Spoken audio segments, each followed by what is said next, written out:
Welcome. Okay, so we are live on HeroQuest fans. Thanks for joining us. We've just been through a big heat wave in my part of the country, so if you're going through one now, I hope you stay cool. Hope you stay chill. Got some things to talk about. So the last few Fridays, we've been working out our schedule. We've been trying to figure things out. So there's going to be no rant cast today. Strange Bus and I have been doing the Rantcast every week, except for I think we skipped 1 week. Had a lot of fun, and it's not that we're running out of topics. I mean, there's always stuff to talk about in the world of gaming and entertainment.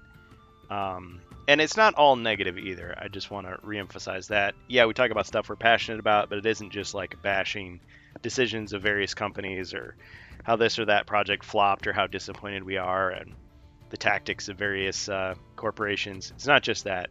It's also, speaking passionately about things we enjoy too, because there are good things out there, believe it or not. We're not saying that everything new is automatically bad or automatically has to be polarizing. So anyway, the new schedule, I believe, moving forward, we're going to be doing every other Thursday, and so we might be doing more of the live. Well, it's always live, but I mean the in-person interview style discussions rather than just like a Discord talk. But if the weather's bad or other things are going on, we may do that format as well. It's nice to be able to hang out, but can't always do it these days. So anyway, thanks for joining us on HeroQuest fans. Hope everyone's having a good day. So we've got Elviler here so far. I know that the Friday stream I have not done a lot to like promote it as much. It's all been about the Saturday, the game stream where we play HeroQuest. Yay! Thanks, Elviler. Yeah. So I finally, with my new computer, that goal thing finally works at the top.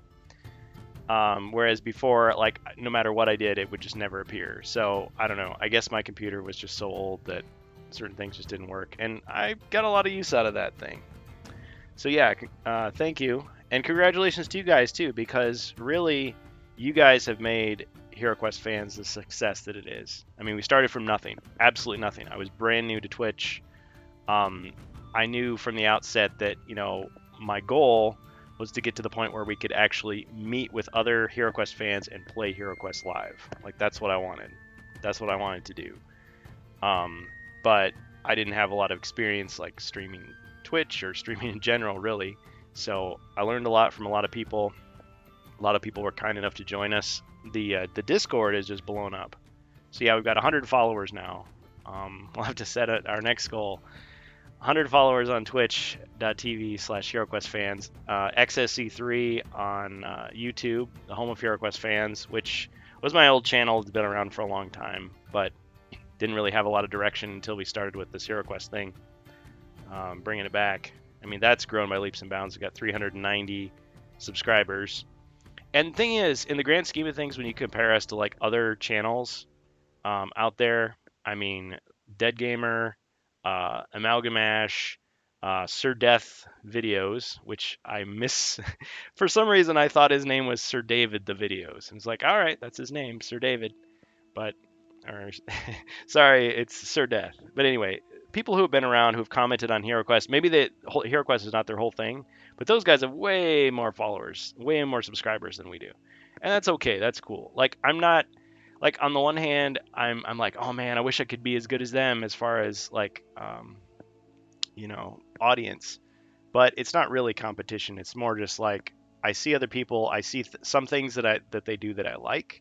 Then I want to, oh yeah, I want to do like that. But I don't want to copy them either. Like I want to do my own thing. So I kind of do what feels natural to me. And people give me some suggestions. Elviler's given me a lot of suggestions. Learlek, Strange Bus, a lot of people, too many people to name. Lots of people just pop in, they give one suggestion, they leave. And ultimately, it is my decision. It's just kind of like when you're playing HeroQuest itself, as the GM, as Zargon. Like people can make all the suggestions they want. But at the end of the day, it's your call to make. It's your decision. You know. So I may make some decisions that you disagree with. I definitely want to hear about it. I mean, you can leave feedback in Discord. How we run the Discord, how we run Twitch, how we do the YouTube channel. I'm not necessarily going to agree with you, but I'm going to try to hear you out. I'm going to try to listen. So, because I don't know everything about this stuff, but like I said, I have learned a lot, and I know I love HeroQuest. I love talking about the things that I like talking about. And so I just want to thank all those 100 followers. I'm trying to think if we might have had 1 or 2 people that followed and then unfollowed. It's like, all right, don't know why they did that, but that's always your choice. I mean, people with these big channels, they talk about, oh yeah, I lost 10,000 followers, 10,000 subscribers. Like, what? But they still have like millions. It's like, all right, cool. So anyway, yeah, it would be nice to just be that big, but at the same time, I would need a lot more help. I'd need a lot more moderators. I mean, there's people out there that their livelihood is streaming, and it's like, I'm nowhere close to that. I've got a regular job, I've got other stuff that I do, and this is just a hobby. This is just what I do for fun, and it is a lot of fun. And you guys have made it a lot of fun, so thank you so much. And thank you to everybody on Discord, and especially to Amalgamash lately, because wow, a lot of people joined just because of him, really, I think, because he has that bigger audience. He talks a lot about HeroQuest. And like me, I mean, he's really passionate about it. He's on there a lot. He's listening to stuff. He's picking up things in the news that our Avalon Hill Insider is telling us, stuff like that. And he's right on it. He's able to stream. I mean, I envy the fact that he's able to just jump on anytime and stream. I basically have Fridays and Saturdays, and rarely like a Tuesday or a Thursday maybe I can fit it in. But yeah, so I'm not always the first person to report it.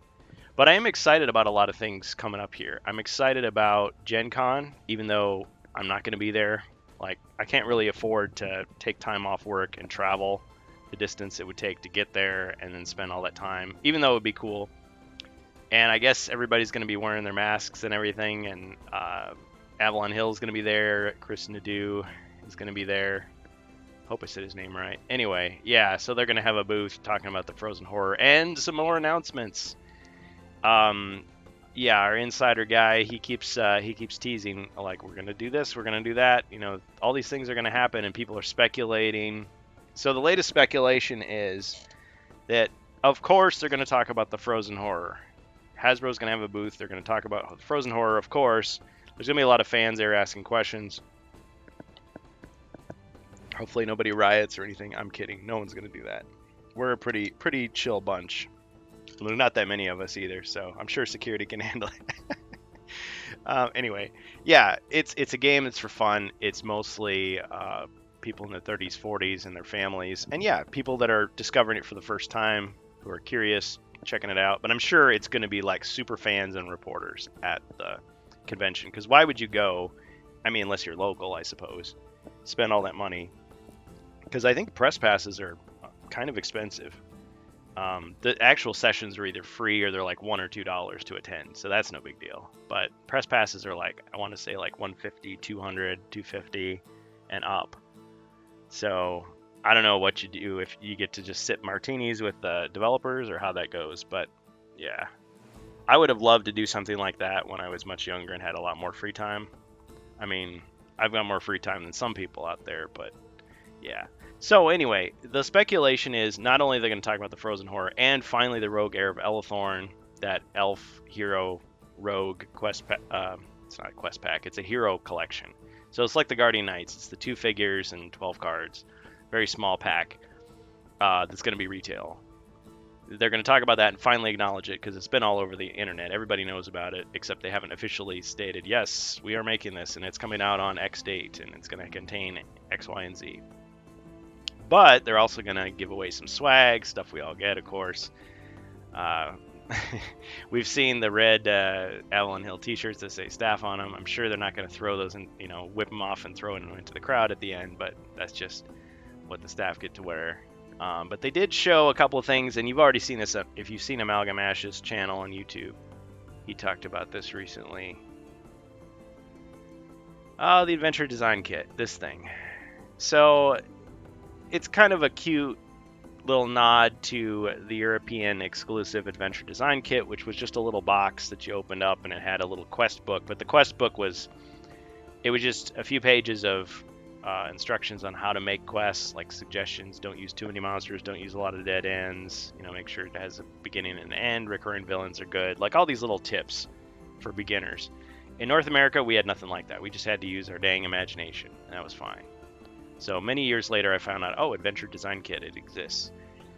But the cool thing about it was it had the sticker sheet at the end, and the stickers had all the symbols that go on the map, the Zargon map for HeroQuest, so you could easily peel those off and stick them on.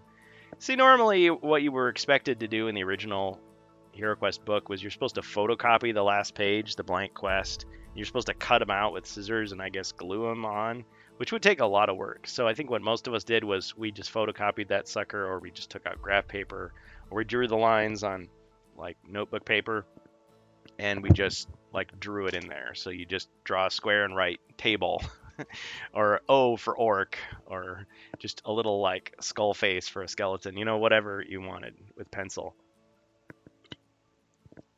And then you played that quest with your friends. Cheers, Dead Gamer, by the way. Yeah, you played that quest, and it was a lot of fun. But anyway, the sticker sheet would have been cool, and I'm sure those are all collectible.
Pencil and paper and the game you've already got. So why did you even need an adventure design kit? Well, so it was sneaky of them because they're taking the cheap way out of, you make your own stuff. Because HeroQuest is supposed to be an introduction to tabletop gaming, and the whole point of it is not just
to worry that, some committee is going to tell me that half of my cards are no longer good and I got to rebuy them, or, there's a big whatever. There's not going to be a lot of drama. It's just easy, it's simple, everything is in the box, it's inexpensive.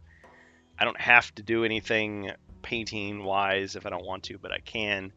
And quests are simple, the rulebook is small, everything is easy to pick up. But if I want to make it a complicated game, I can easily do that. If I want to add my own rules that make the game quote unquote more realistic or more role-playing focused or story focused, I can easily do that. There's nothing in the game that stops me from doing that, and it's very simple. There's a nice community out there that I don't have to have anything to do with them, but if I want to, I easily can. Reach out, find out what other people have created. There's other stuff I can buy if I want to, but it's not required. So it's a very low pressure, very casual, easy way to get into this type of gaming. And I really like that about HeroQuest. I think that's the most appealing thing about it, is its accessibility. And the road to becoming more accessible means putting the game out there in more ways that you can buy it. So this is Avalon Hill's big chance to really sell it to the public. I mean, Gen Con is a pretty big deal. Of course, who goes to Gen Con? Super fans, local people, and press people, and industry people. So the general public still needs to be informed. So those reporters are going to come home and they're going to tell everybody what they saw. They're going to spread the word.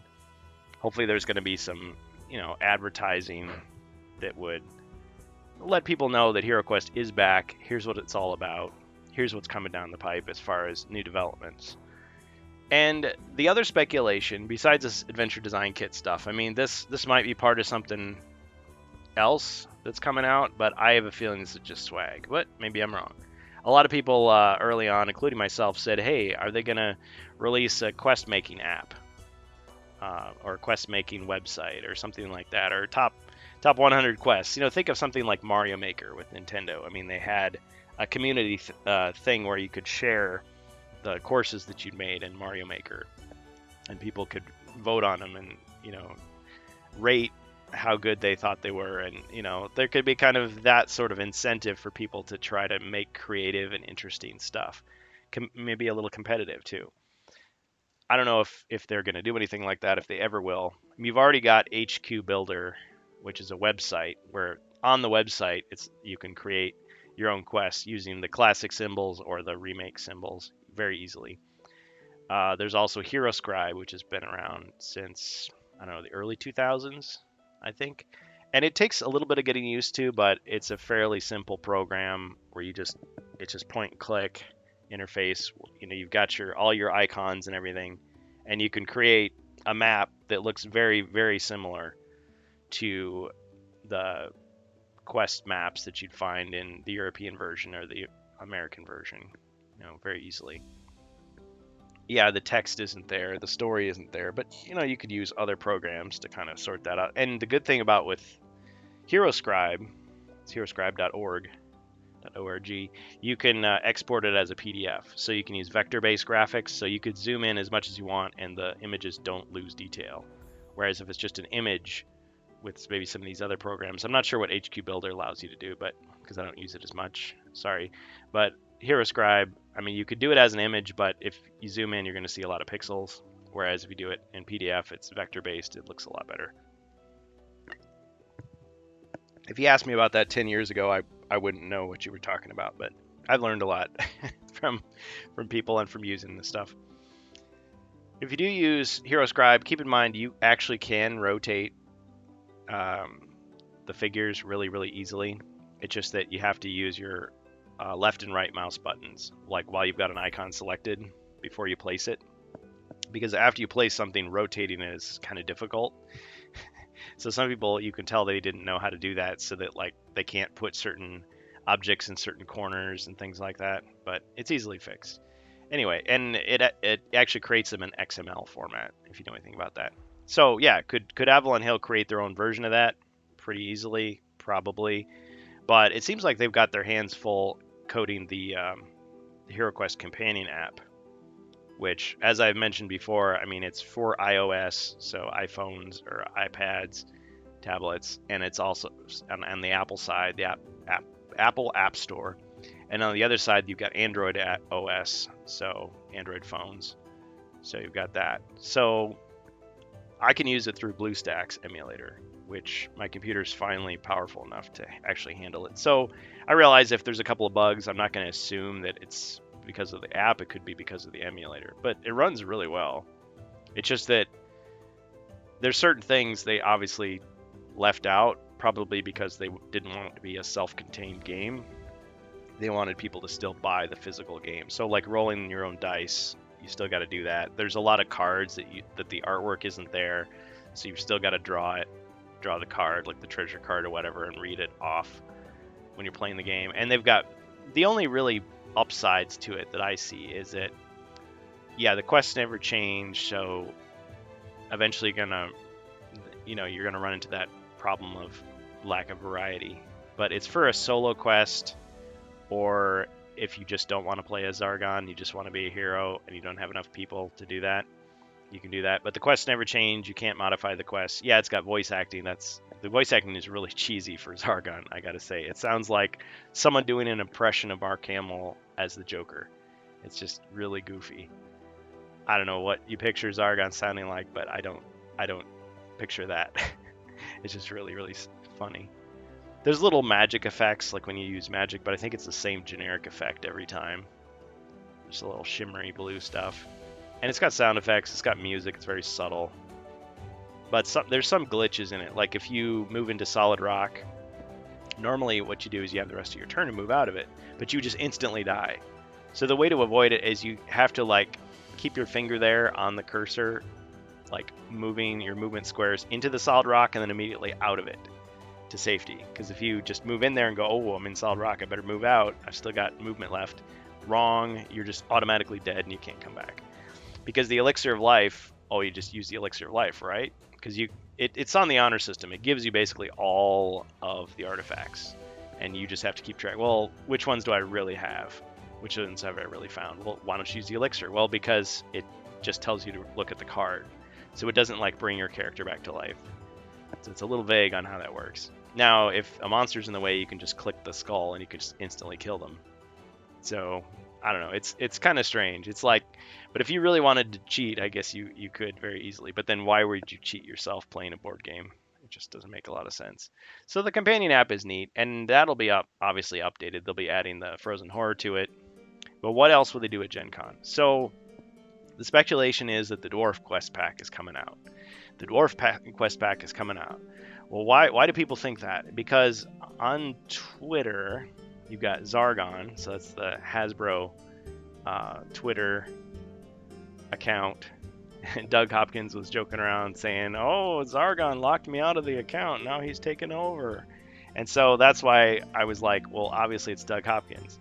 He is Zargon, but everyone has told me I'm wrong. It's somebody else. It's some other person. It's like, okay, fine, whatever. Whoever it is, his jokes are really cheesy, and that's supposed to be the thing. But it's like he's speaking in codes. People are trying to decode what he's saying. Is he just making a dad joke, or is he really leaking some information? So he's talking about furniture. Someone said, well, I'd really like to see some Egyptian furniture. And he said, well, how about Elven or Dwarven? And people were like, oh, that means the Elf Quest Pack is coming out, and then the Dwarf Quest Pack is coming out. But keep in mind, Mage of the Mirror came out in 92. It was alongside the Frozen Horror, the Barbarian Quest Pack. It was the last official HeroQuest release, North America or anywhere, really. I mean, Legacy of Sorrow was a computer game on the Amiga. There was no physical board game. So it was the Frozen Horror and Mage of the Mirror. So I thought, well, obviously Mage of the Mirror is going to be next, or it's going to be the one after this. It'll be the next official release. Maybe the Rogue Heir of Elethorn will come out. I mean, they'll probably alternate back and forth. My theory is they'll alternate back and forth. They'll do an original thing, a small, original pack, and then they'll do, a legacy pack. So we've already had the Frozen Horror now, even though it comes out officially August 1st, but I mean, Amazon's been selling it this whole time, this whole month, if you're lucky enough to get it. But the official release date is August. So Frozen Horror, Rogue Heir of Elethorn, and then my theory is ElfQuest pack would be next. And as far as we have picked up, it's like, okay, they've already got one of these done already. I mean, it's not like they're making it right now, like it's done. And so all they have to do is just decide when to release it, mass produce it, whatever, and then they probably have a release schedule. So will we find out like the release schedule, or will we just find out what the next one is? So I'm guessing it'll be after Rogue Air, it'll be Mage of the Mirror. And then what'll be next? Who knows? So people are saying the Dwarf Quest pack. Well, the thing about the Dwarf Quest pack, as I've mentioned in a previous stream, I'll just get rid of this here because we've already talked about it, is that the Dwarf Quest pack was only 50% complete in 1992. Luca Pasci, I mean, he got that cache of notes and drafts from the early days when they were developing it, which is really awesome, really cool. So the concepts are there, but they would have to like finish it. Of course, since it was never publicly released, why would they care about that? Just the concept of having a Dwarf Quest pack equivalent to Frozen Horror and Mage of the Mirror, because Mage of the Mirror was the elf one, Frozen Horror is the barbarian one. So naturally you'd have a dwarf one and a wizard one, right? So what would you have? Well, the template's already laid out for you, so they could easily just create it from scratch, and that would just be it. Because yeah, there's fans out there that want to take Luca Pasci's notes and like finish the quest, but they're still going to have to make up half of it, unless of course Hasbro has access to the other half of the notes. What if there was another half of the notes that we don't know about? Or if they could interview those people and find out what were they working towards, or they could finish it themselves, but they could start from scratch and no one would be the wiser except for us. So who knows what they're going to do there. But if they did a Dwarf Quest pack and it was in the same template as that 92 Elf and Barbarian, well, what would it be? It would be 3 solo quests focused on the dwarf. There'd be an alchemist shop with 4 potions, 1 that anyone could use, and then 3 that were just for the dwarf. And then, and what would they be? Well, they'd probably be focused on combat or focused on disarming traps or finding treasure. There would be some extra treasure cards to put into the treasure deck, probably some good ones and some bad ones. There would be a unique miniature that would be of a female version of the hero, so female dwarf, female wizard. There were sketches of what those characters would look like, but again, they're not bogged down by anything. And the hero would probably be red instead of blue. I mean, you can see the reason why the female barbarian was blue and why the female elf was blue in the 92 sets, because they would have had to put it on a plastic sprue all by itself that was red, rather than including it on with the other figures. The sprues are those long plastic dowels where the figures are connected, and they just they use injection molding for the whole thing, and then you just twist those things off or cut it off and pull the pieces out. The modern sets, they don't do that. They're just pre-assembled, glued, rubberized plastic or polymer, whatever you want to call it. So I'm sure the hero would be red. So that's a given. And then would there be new equipment or new spells? There might be. Well, for the wizard, I'm sure there would have been. And would there be like special characters, like companions, mercenaries, that type of thing? Possibly. Would there be a boss monster of some kind? Yeah. New monsters, that sort of thing. So I've seen the Wizard Quest pack. I've seen some of the Dwarf Quest pack stuff. I mean, the Wizard Quest pack was almost done. It was like 80 to 95% done. So, I mean, fans have basically like completed it right now. It's complete. They've written everything, and the only thing that's really holding back putting it out there is just like, are they going to talk to Avalon Hill about it first, or just release it? Because the question is like, would they be upset about that because it's not an official product? Okay, but are they going to make their own? Who knows? I'm not a legal scholar on all that stuff and how it works. But just getting like new artwork for the stuff is the main thing, because it looks like they were going to recycle and reuse a lot of artwork from the European packs, because these were North American. So it was going to use artwork from Wizards of Morkar. It was going to use artwork from Against the Ogre Horde. And if you're a collector, you'd just be like, oh, it's the same stuff again. Why, why is it repeated? Why isn't it original? And also, again, to avoid stepping on the toes of the copyright holders, the IP holders, they're just going to have people create new artwork for it, just fan-made artwork, and that's cool.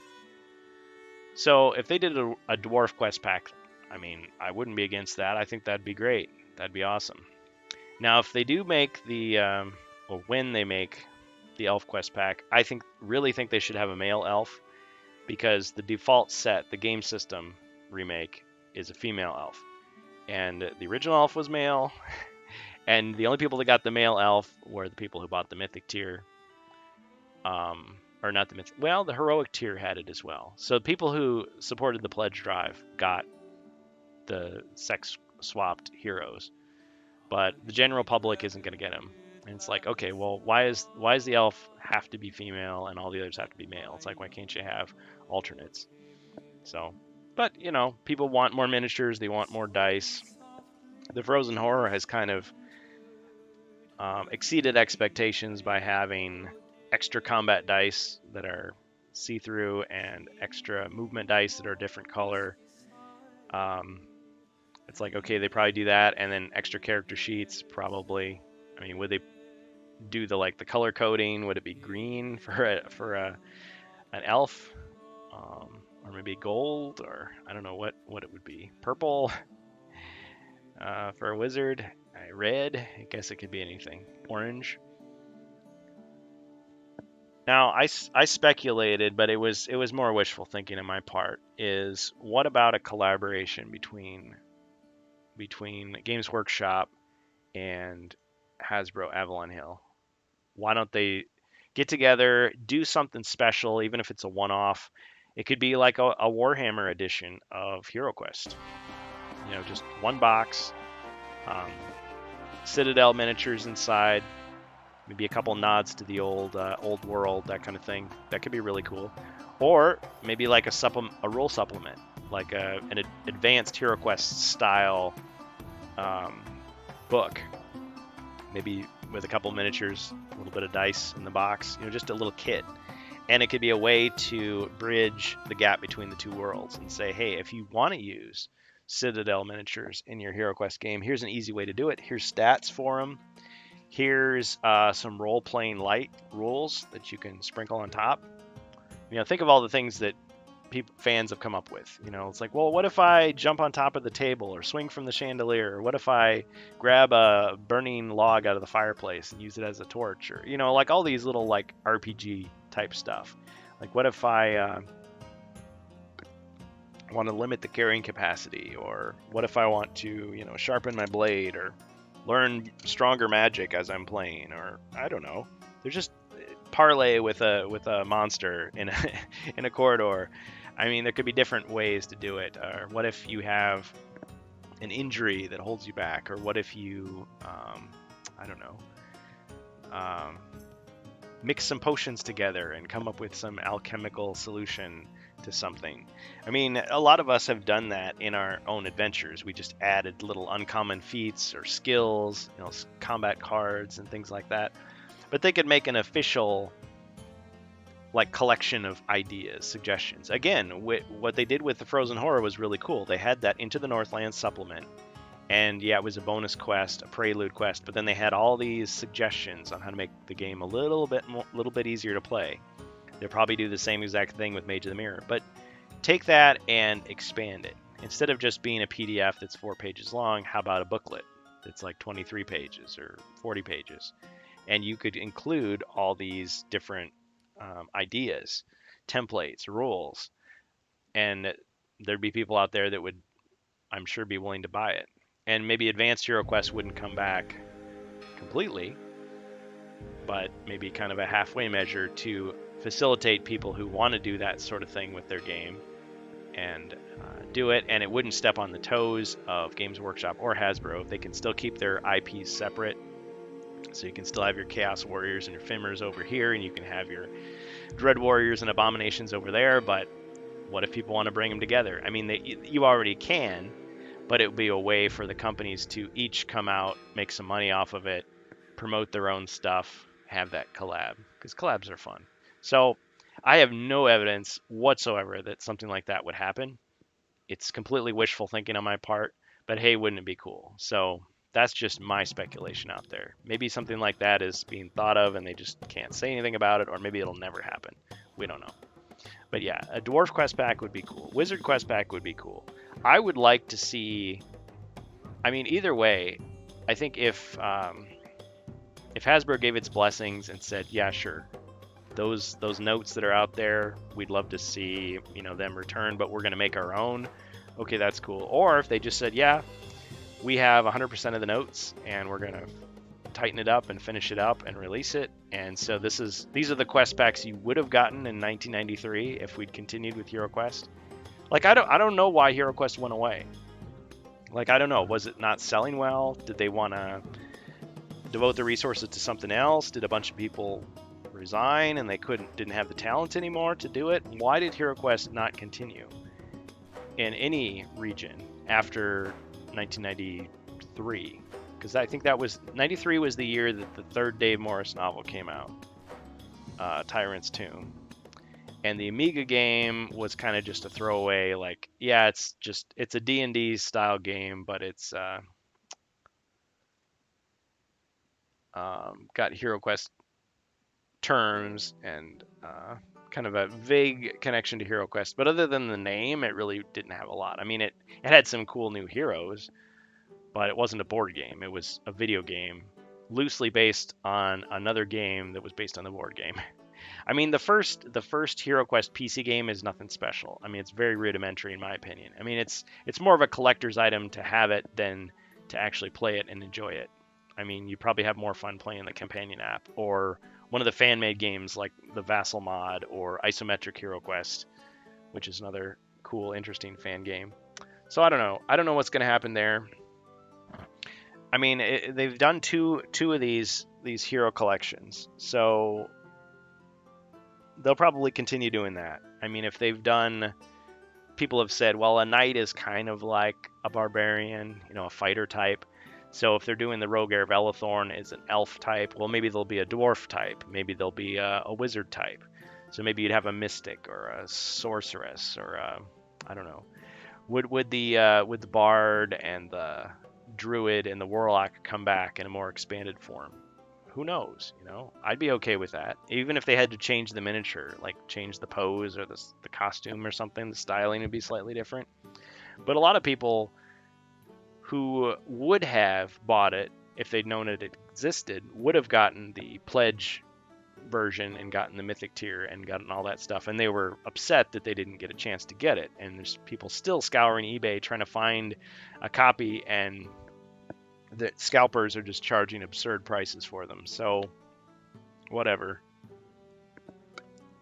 But if they threw a bone to those people and re-released some of those exclusives, some of those exclusive figures, and they could repackage them, they could have like a hero collection of like a bard character. I mean, everybody made fun of the bard, but you could have that type of thing. So someone who wanted to buy it could buy it for a reasonable price. Avalon Hill would still get paid. It wouldn't just be somebody on eBay collecting it. So I think more hero collections make a lot of sense. What about monster collections? What about furniture collections? Maybe that comment about dwarven furniture was legit and it meant that there was going to be a furniture pack coming out, and maybe the dwarfs furnishings, so you could have a dwarf themed dungeon, maybe a little bitty throne and a weapons rack with different types of weapons. I mean, you could have different things like that. So yeah, welcome to our visitors. So of course Elviler, and forgive me, I haven't checked everybody against the bot list, but we've got Alicidra, Casino, thanks, Erica _FNBR. So welcome to all of you. Yeah, so we're talking about Gen Con here at HeroQuest fans. So yeah, a dwarf themed hero pack would be really cool. I mean, all those things would be nice, as long as they're retail releases. If they're exclusives, you're going to lose a lot of people, because the only people who are going to get them are the hardcore collectors, the people who are constantly scouring, websites looking for deals, who are just going to instantly do the pre-order, boom, Like, I'm done with pre-orders. I've said that. I'm going to order stuff. So if it's going to be a pre-order exclusive, sorry, you're going to lose me. And maybe I'm not representative of everyone. There's a lot of people out there who will gladly pre-order stuff, who will buy it immediately because they're brand loyal. Bless them. But there's a lot of people out there who will wait for retail, who won't even know about it until it's retail. I mean, they're busy. They got other things going on. If they see it in a toy store, they're going to get it. But otherwise, forget it. They're not going to be ordering it ahead of time. And so you're going to lose those people. And HeroQuest really should be for the masses. It shouldn't be just for collectors. It shouldn't just be for a cadre of small, in-the-know, like elite people who are so loyal you can never displease them no matter what. And yeah, you're going to have people on the opposite side who are haters, who are just, they question everything, they dislike everything, they doubt everything, they won't put their money where their mouth is. I mean, you can kind of ignore those people, and you can take the collectors for granted. But it's everybody else in the middle, which I would think would be a much larger group, especially as HeroQuest becomes bigger and bigger again, becomes mainstream again, which is, I hope it does. So you got to find a way to please those people. So speaking of other things that I've been working on, so I have a couple of different projects that I've been doing. You may be wondering why I have this this orc warlord here, this orc boss. Well, this is from a collection of 40K stuff that I got from my brother-in-law. It's a nice gift. He didn't want to paint him anymore. He just said, here, you can have it. So I've slowly been working on it because I don't play 40K. But I was just testing out some paints. So you may see on his gun there how there's a patch that's more orange and there's a patch that's more gold. So if you go to, I think it's Squidmar, he's a YouTuber who does a lot of painting stuff. He's talked about like the search for the goldiest gold. And so I have had people give me different suggestions. I'm trying to repaint these dice. So you can see these dice here. So this is a die that I bought online. It's just a cheap die, but it has these rounded corners. It's plastic, and I love the rounded corners on plastic dice. It reminds me much more of the original HeroQuest dice, even though they were smaller and they're made of wood, but rather than the square corners. So here's the Hasbro dice. Notice the square corners, but you'll notice the pips, these little dots. I've removed the paint from them, and it took a lot of work, and even then, look at that, I still didn't quite get it all. But I've been using different paint stripping chemicals to try to remove the pips. Because what I wanted to do is I wanted to put really bright, shiny, glistening, shimmery gold in those pips to kind of simulate the shiny gold pips of the original. So if I'm using this gold here, it's not that shiny. It's pretty dull. I mean, it's metallic. It's nice looking, but that gold there, it has a wash on it. So it's a little duller than it normally would be. But that orange, what that is that's Citadel color. And I don't normally get these because they're so expensive. I mean, really, they're kind of out there. But this is a Retributor Armor base gold. And yes, I've been schooled by people saying, hey, look, it's not, you don't just slap the paint on and you're done. You're supposed to do you're supposed to thin it out, and you're supposed to use layers, and you're supposed to do highlights and shadows and all this stuff. It's like, okay, I have to learn to be a better painter. But all I'm trying to do is I'm just trying to fill those dots in with color. That's all I'm trying to do. And actually, you can see what I've done so far. Let me see here. Okay, so that one, you can barely tell. But half those dots are with the Retributor armor, and the other half are not. So here you can't even tell with the lighting. But the Retributor armor is a little more orange. This is actually the color that I used. This Deco color. It's Deco color premium. It doesn't say gold on there, but it's obviously gold. This is a gold pen. It's got a little shaker thing in it. So this thing was the goldiest gold I ever found for paint. I mean, it's not gold leaf. Doesn't contain actual gold. It's oil-based metallic paint. And just buy this at a regular hobby store. And it's really nice. And when it just oozes in there, it really catches the light. It shines. Of course, when it dries, it looks a little more dull. But you can see when the light catches it, there's a little bit of shine to it. It's almost perfect. Almost. But I just thought, well, is there something out there that's even better? I mean, I'm not going to start electroplating my dice. But these dice, so stripping the paint off these was actually much harder than stripping paint off of miniatures that I've done in the past. So I'll show you the stuff that I've used. So that's Plastic Restore. Okay, so I've got the Simple Green all-purpose cleaner. You buy this in like a grocery store. And this was supposed to be safe for plastics because I was just scared of damaging any of my plastics by soaking them in some nasty chemical. The next step up is Super Clean. This took me a little longer to find. I had to get it online, and the bottle that I got had a leak in it, and I was annoyed because I lost some of the product, and because it's it's a little nastier. You're supposed to wear gloves, splash safety goggles when you're using it. But it was okay. I still have more than I need, so that is the next step up. And then finally, this LA Awesome stuff. This LA is totally awesome. Excuse me. This took me a lot longer to find because everyone was saying go to a dollar store. Go to a dollar store. It's so cheap. Don't buy it online. But my local dollar stores didn't have it. But one time, like a week or two ago, I was just out and I saw LA's Totally Awesome. I thought, oh, perfect, and it is cheap. So I got some of that. But I know that that's like even stronger as far as this goes.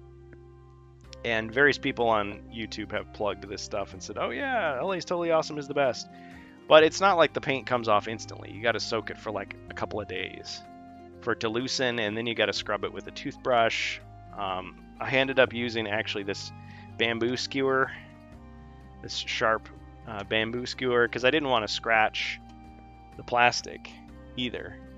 So it's just these bamboo skewers, and it just I was like a dentist, like cleaning someone's tooth. I was just like scraping it out of there. Just the little flecks of paint, just cleaning it, and rinsing it and cleaning it. So yeah, there's still just a couple little flecks in there that you can't get out. But anyway, I'm still working on that. And then the problem was, I had someone suggest, well, you could use isopropyl alcohol.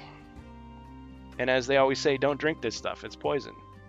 Just because it says alcohol, and it's not like drinking beer. You can't drink this stuff. You'll get very sick. You might even die. So don't do it, obviously. But yeah, rubbing alcohol. So they were saying, yeah, 90%, and you got to wear gloves, and the fumes are really bad. So I thought, oh, gee, that sounds terrible. I don't want to poison myself trying to, slightly improve a little toy game product that I have. But I did have this stuff. You use this for cleaning wounds and things. But yeah, it's like, and you can clean like old video game cartridges with it, with a Q-tip. Although they say you really shouldn't use pure alcohol. It's too much. 70%, and you can dilute it with distilled water, whatever. Or you just use Windex. But anyway, yeah, this stuff worked fast. It worked very fast. So like within a day, it had really loosened a lot of plastic, a lot of paint on the plastic. But the problem is it was starting to dull the surface. I don't know if you can see here. It's pretty much gone now, but you could see like a little hazy, little white flecks forming on the surface of the plastic. And I thought, what's happening? It's like I'm losing the color. So they have this stuff, Plastic Restorer. And so I thought, okay, I'm going to undo the damage that I did to these dice by using this Plastic Restorer, which I got for a different project. So I've soaked action figures like that have yellowed over 30 years. Like I've soaked them in it's 3% hydrogen peroxide, like in a plastic bag and leave them in the sun, and it gets rid of the yellowing effect. So there's like bromine in a lot of plastic toys from the 80s and such, and so especially white plastics will turn yellow. And Toy Polloi is a really cool channel on YouTube, Toy Polloi. And he would talk about like how to fix like old stormtroopers that had turned yellow using the hydrogen peroxide. The thing is, like, I've had a few figures where I left them in too long, or it was a really sunny day and I forgot about it, and I pick up the figure and it's like, oh, it's bleached like too much, especially if it's not white, if it's some other color. So I had a blue action figure and he looked like denim when I was done, and I was like, oh shoot, too much. But I rubbed this stuff on there and let it soak in, and then wiped it off with a cloth, and the color started to come back. And in fact, it looks fine now. So I was like, oh, great. So this is actually for cars, and I do have some stuff on my car that I wanted to use anyway, but this stuff was a little bit more expensive. So anyway, none of this is promotional, so I don't get anything from these companies, but just wanted to point out this is the stuff I'm using. So if somebody's going to come on here and go, wow, you idiot, you shouldn't have used that stuff, or, you know, here's a much better solution, great, school me on it. I appreciate it. Other stuff. So, I keep forgetting to check the chat here. Yeah, Elviler says they could have an alternate version of the base game system with different heroes and different boards, similar to the X-Wing Miniatures game. There's several different base game versions. Yeah, so going back to our earlier topic, Elviler, I completely agree with you. And when you think about it, you've got these other Hasbro games like Clue, like Axis and Allies, like Risk, like Monopoly. And yes, those are well-established games that have been out for so long. Everybody knows about them. Anybody can buy them. Everybody owns like at least one copy. But they can release like a themed version, so they can change the miniatures. And you in fact have Warhammer 40k Risk with like 40k characters.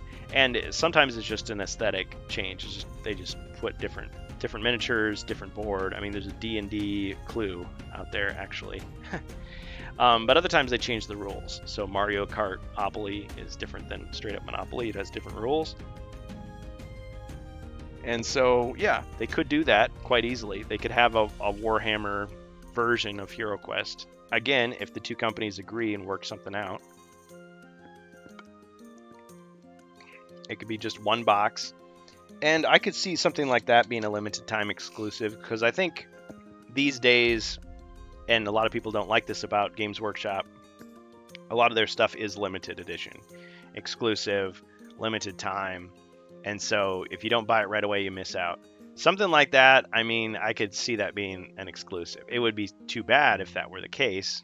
Like, I vowed not to buy something like that just because it was exclusive. But man, it would, if they did, I mean, depending on the quality, it would be really tempting to get something like that. But yeah, so Retributor armor. So I got some more instructions, and I didn't look closely enough at his advice. So he did have more advice. So Learlek is one of our moderators on Discord. Good guy, which is why I tapped him for the position. He had a lot of good suggestions. And so he has some painting advice for me here. And he's saying, okay, try either Auric armor, A-U-R-I-C armor gold, or Liberator gold layer paints from Games Workshop over a chrome base. So I do have a Molotow silver chrome pen, which was $10, but it's been really good as far as doing like a mirror finish silver. But it's the only one like it out there that I know of. I don't know of any like equivalents for like chrome gold or anything like that. But he's saying you start with a chrome base, then use the Auric gold or Liberator gold layer paints, because this is base paint, this Citadel color. I'd suggest thinning them 1/2 and half with wet water as opposed to dry water. Just kidding, man. Okay, then putting a dot in the pip. Let the first coat dry and see if it's good enough for you. And if not, do a second layer. Check them both in the store to see which one you like better, but they are both fairly shiny, light metallic golds. And then he said some more things in the Discord. So let me just, because I want to quote him accurately.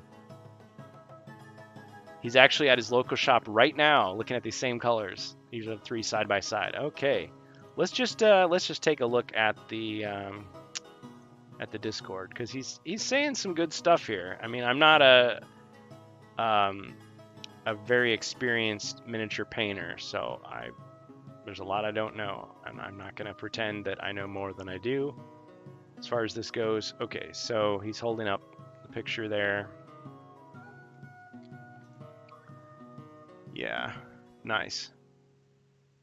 Okay, so he says above, Retributor armor is a base paint, so has a higher opacity, but is more of a mid-tone.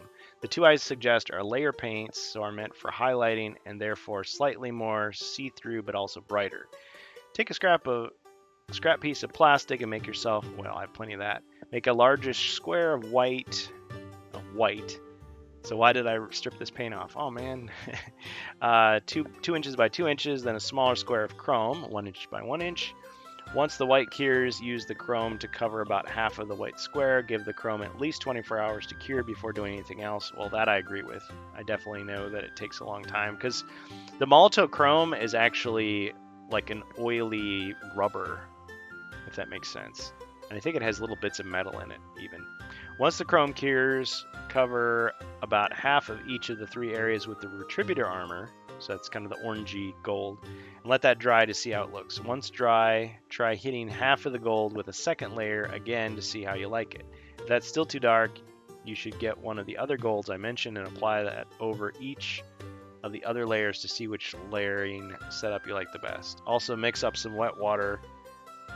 He keeps saying wet water. Am I missing something here? Is wet water like not H2O? To thin the GW paint when you use it, starting at 1 part wet water to 2 parts paint. Get the hang of thinning as you get practice. You can make it even thinner. Okay.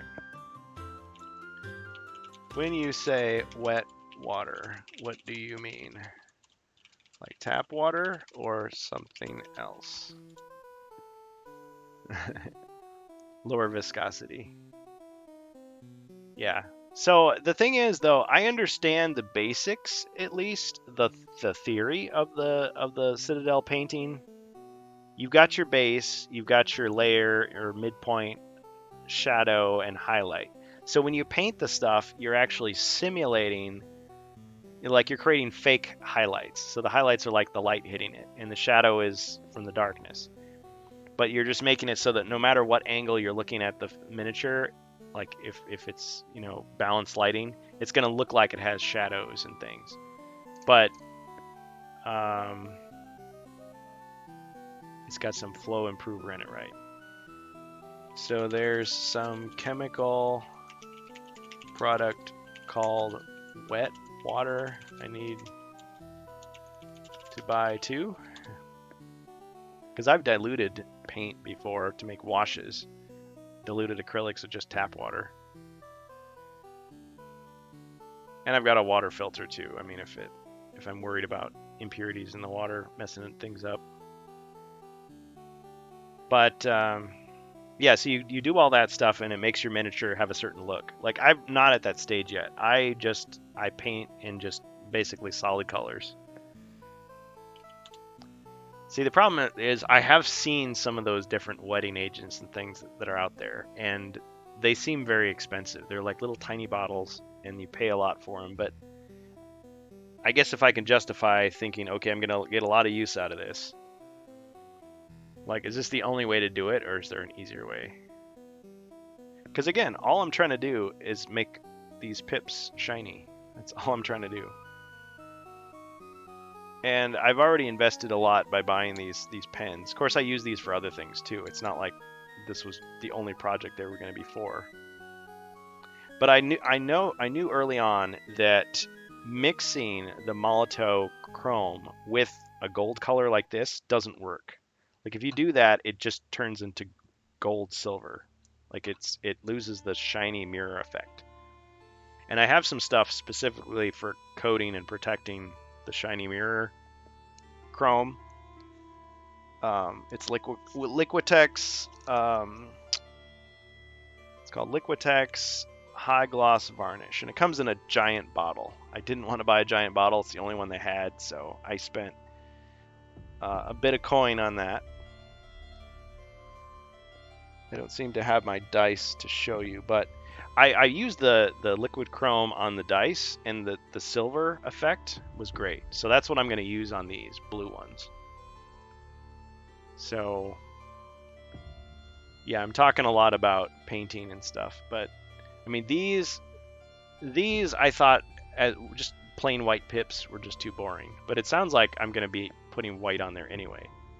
But the thing is, if I put white, that silver chrome is going to cover it completely. You won't see white anymore. The white will be completely gone. All you'll see is a shimmery silver mirror. And if I put gold on top of it, well, the gold would have to be very thin, because otherwise it would just dull the surface and cover it up. You know, like it would just be gold sitting on top of a mirror, and so all you'd see is gold. Now, I could do, I mean, one idea that I'm getting from his suggestions is there's a ring of white around the edge, then there's a ring of silver, and then there's a ring of gold inside, and then a ring of even lighter gold in the center. That might look kind of interesting.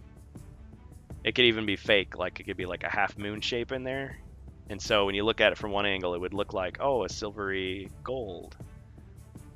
But again, I don't want it to just look like a mirror next to a blob of orange. That really wouldn't look very cool. Like these red ones, I want to make the shiny gold. So I want this on this. But if I can get that even shinier than that, I mean, it looks super shiny because the light is shining right on it. But in actual like life, it just looks, it looks kind of like this. It looks kind of like this color, just kind of a dull metal, like brass, not like brass, like bronze or something. Soap or mop and glow. Yeah, I'm gonna have to look up some of these terms that you guys are using again, because I sound like a noob. I don't know what all that means. It's just that I know that if I walk into a game shop, like I can't necessarily trust the proprietor. Like I'll ask them the question and they'll just, yeah, here, buy the most expensive thing. And if I just look at the shelf and just eyeball it, I mean, there's no directions. It's just, this will do this. Here it is. Okay, well, I don't know how to use that stuff. So it would just be me buying something, experimenting with it, and then, okay, I'll decide. I have had some success talking with different painters on Twitch, and that I really enjoy. I like that painting community, and they were the ones that recommended this stuff, this Retributor armor. They also have mentioned the Liberator and the Auric Gold, and there's some other, there's like Alchemy Gold and all this stuff, but they're mostly using them on miniatures, so they're painting stuff like this with it. And this looks awesome on camera to me. Like, this looks great. But in person, it kind of leaves much to be desired. It's like, this could be better. So I guess at a certain point, I'm just going to have to decide, you know, this is good enough. But I will try those lighter golds. Try this out over the chrome. Okay, so Elviler's sending me a link. Thank you for that. Have I Metals were one of... Oh yeah, Rush the Wash. I know, I've seen this guy's stuff before. This is a newer video. One metal to rule them all. One trick to true metallic colors. Okay, well, I don't want to spend too much more time on this painting stuff, but thank you. I'll definitely check it out. I'll definitely check that out. And again, if it helps my project, you've done me a great service. Thank you. Okay, so let me just... So this guy, Rush the Wash. What does he say? One metal to paint them all. The trick to paint true metallic colors. All right. Yeah, so in the end, I'm just going to do silver on these pips, and I'm going to do gold. And if I do them like this, they'll look all right. But if I could make them look even better... Because if you take the wood dice, like the classic HeroQuest wooden dice, and you hold them to the light, they really shine. And part of that's because the pips aren't very deep. And there's reproduction dice out there where they're just flat, so they really shine. But I mean, they almost look like foil, or maybe electroplate, or something that was sprayed on in the factory that you could never just do by hand. And honestly, this paint that they used, I mean, I complained about the remake HeroQuest dice in the base game, how I think spotty they are, really. But the paint they used on these movement dice is really high quality, really solid. It was really hard to remove without damaging the dice. So they definitely spared no expense on that. And I'm sure, like, these, I mean, they've been working on dice like this for thousands of years, really. Like, if you go back to like ancient Greece and Mesopotamia and stuff, like the dice that exist, the examples from like those ancient civilizations look really close to these, except they're just made of stone or bone or whatever. Elviler basically says you only need one metallic paint, then color it with washes. So you would use your chrome pen as the metallic paint. No, there's a thought. Yeah, it's 11-minute, 12-second video. But yeah, I'll just watch that on my own, and I'll do some more research like you guys suggested. I mean, I do have a local game shop I could visit after the stream and see what I can get, what trouble I can get into.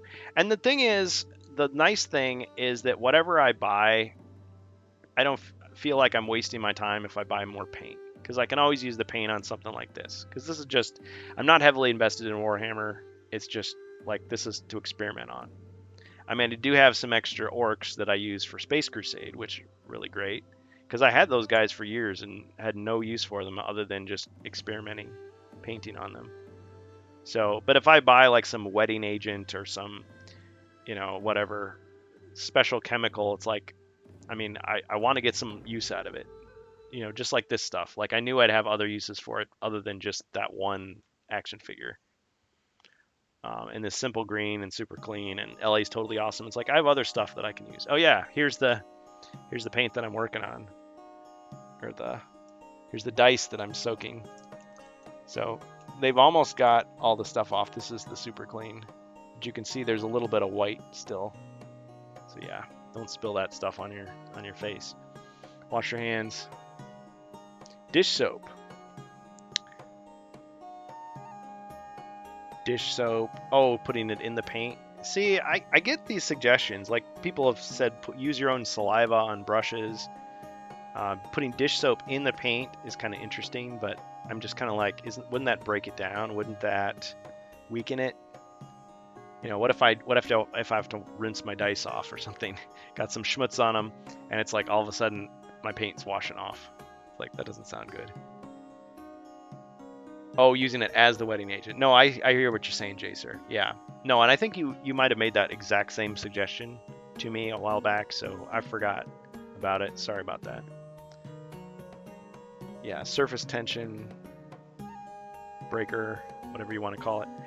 I don't know, it's all this alchemy to me. So another thing I wanted to just briefly touch on was, I have these acrylic paints, and you can laugh all you want, but with me and my budget, like, I would rather be buying like games than buying like tools. And like I said, I want to get as much as I can out of these tools. But I buy this acrylic paint. So obviously this light is too bright. So I've got this blue cotton. I saw this in the store and I was like, this looks like the exact blue almost that the Frozen Horror Remake figures are. Link to video in Discord. Thank you, Jacer.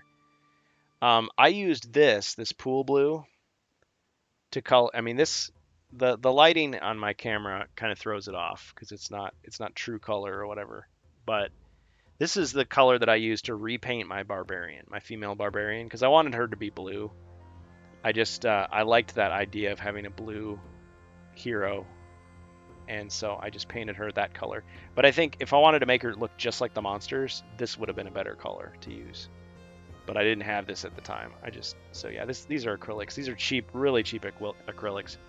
This English Ivy Green, I picked this up because there is another color called Christmas Green, which I think is very close to the color of the greenskins, the orcs, the Fimmers, the goblins in the North American set. So when I'm painting like 3D printed figures or Reaper figures to kind of resemble the original set, I'll use a shade that's like really close. I think you probably want to mix a little bit of black into it to make it just right. But this Ivy Green is the color I thought of when I saw some of the European orcs. Because the European figures and the North American figures are a different shade of green, different shade of red, white, and everything else. Like, even though they pick the same basic colors, those batches or whatever are different colors. But I thought kind of an army green, almost olive drab color. I mean, this is English ivy, what they say, but I think that's funny. English, because it's the UK version. And then I use satin varnish. I'll show you some of my other paints. Again, it's nothing special, and I have a very specific goal in mind when I'm creating my miniatures. Is I want to make it look like this could have been something that you could have used in the 90s, as opposed to, oh, this is a work of art and I'm that talented to create this very specific, awesome piece that I can put on my mantle and not actually play with. Like, I want to use it on the table. I want it to look decent on camera. So let me just grab a couple other examples of things to show you. And again, like, you know, you may laugh at this because this is not how you like to do things, and that's cool. That's okay. Do things how you want. But I've shown these before, so this is nothing too new, but where I have tried to learn how to paint, apply my skills, like, so that right there is using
So these are like from like hobby stores like Hobby Lobby or Joann Fabrics or even Walmart. This stuff is ultra matte. This was super hard to find. I don't know why it was so hard to find. But usually what I'll do is I like to paint stuff with matte acrylic, and then when it's dry, it's like really dry. It's almost like chalk.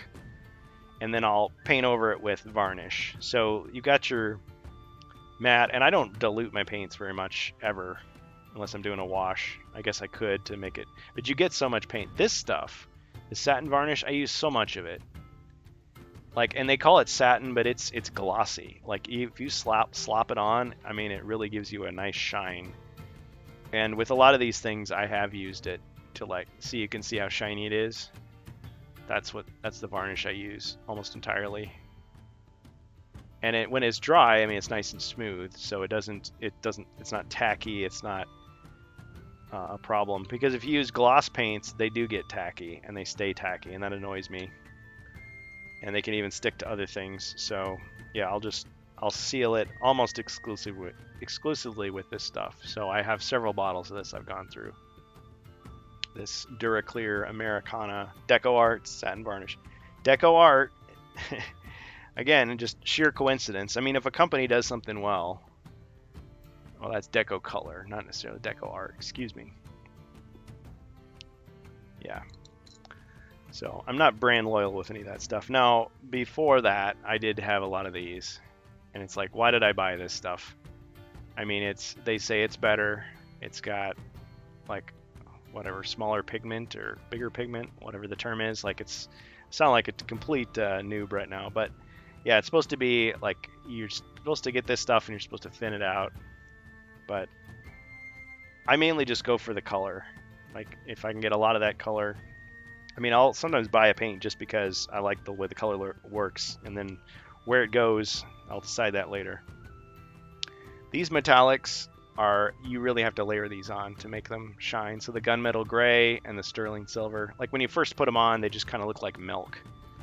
But as you layer it on, it starts to look pretty decent, I think. So I've used that a lot for like rougher metals.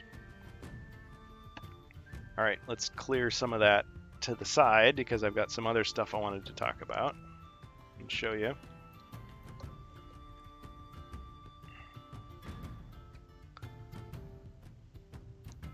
All right, so we've got the remake Frozen Horror set over here, and I already did my unboxing, and I was not the first to do an fan unboxing, so I knew that the stuff that I was going to talk about was going to have to be slightly different than everybody else had already said.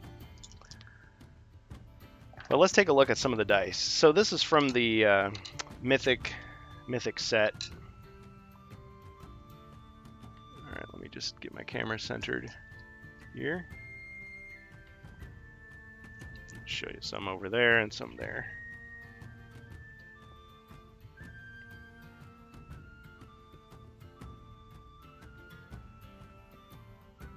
So you can't really tell right from here, but as you look closely at this dice, I mean, you can obviously tell these are skulls, right? So those are attack hits. And then you've got, the monster shield. Okay, that's monster defense. And then you've got the white shield, the hero shield defense. It's pretty easy to see. It's, instantly recognizable. But let's look up close and look at the actual quality of these. Notice something, how the lion faces are actually incomplete. It's supposed to be a complete line, but it's just 2 dots. So the inscribing on them is not as good as it could have been. And the skulls look pretty decent, but some of them you can see that like the teeth are kind of messed up looking. Like these are not the worst examples. Like there were 6 dice in the game system box and another 6 dice in the remake box. So these are like the best ones. I picked out the best ones. But I've shown pictures in the Discord of what they look like, and they could have been better. They definitely could have been better. And so this is me being a really nitpicky super fan, right? I mean, look at that black shield. how it's supposed to look and how it does look. I mean, look at that. Well, actually, even that one could have been better. So why bother with that? So I have not used these dice in the game. I don't know. I kind of don't like the square. Like, I prefer the rounded corners. Again, you know, you got they just roll a little better. I mean, I guess these are supposed to give fewer cockeyed results. But let's compare to the Frozen Horror dice. These, I think, look much better. Not necessarily because of the color, but the inscribing, I think there's more detail. It just looks better. So, like, look at that. It's too washed out with the light, sorry. Just look at that for a second.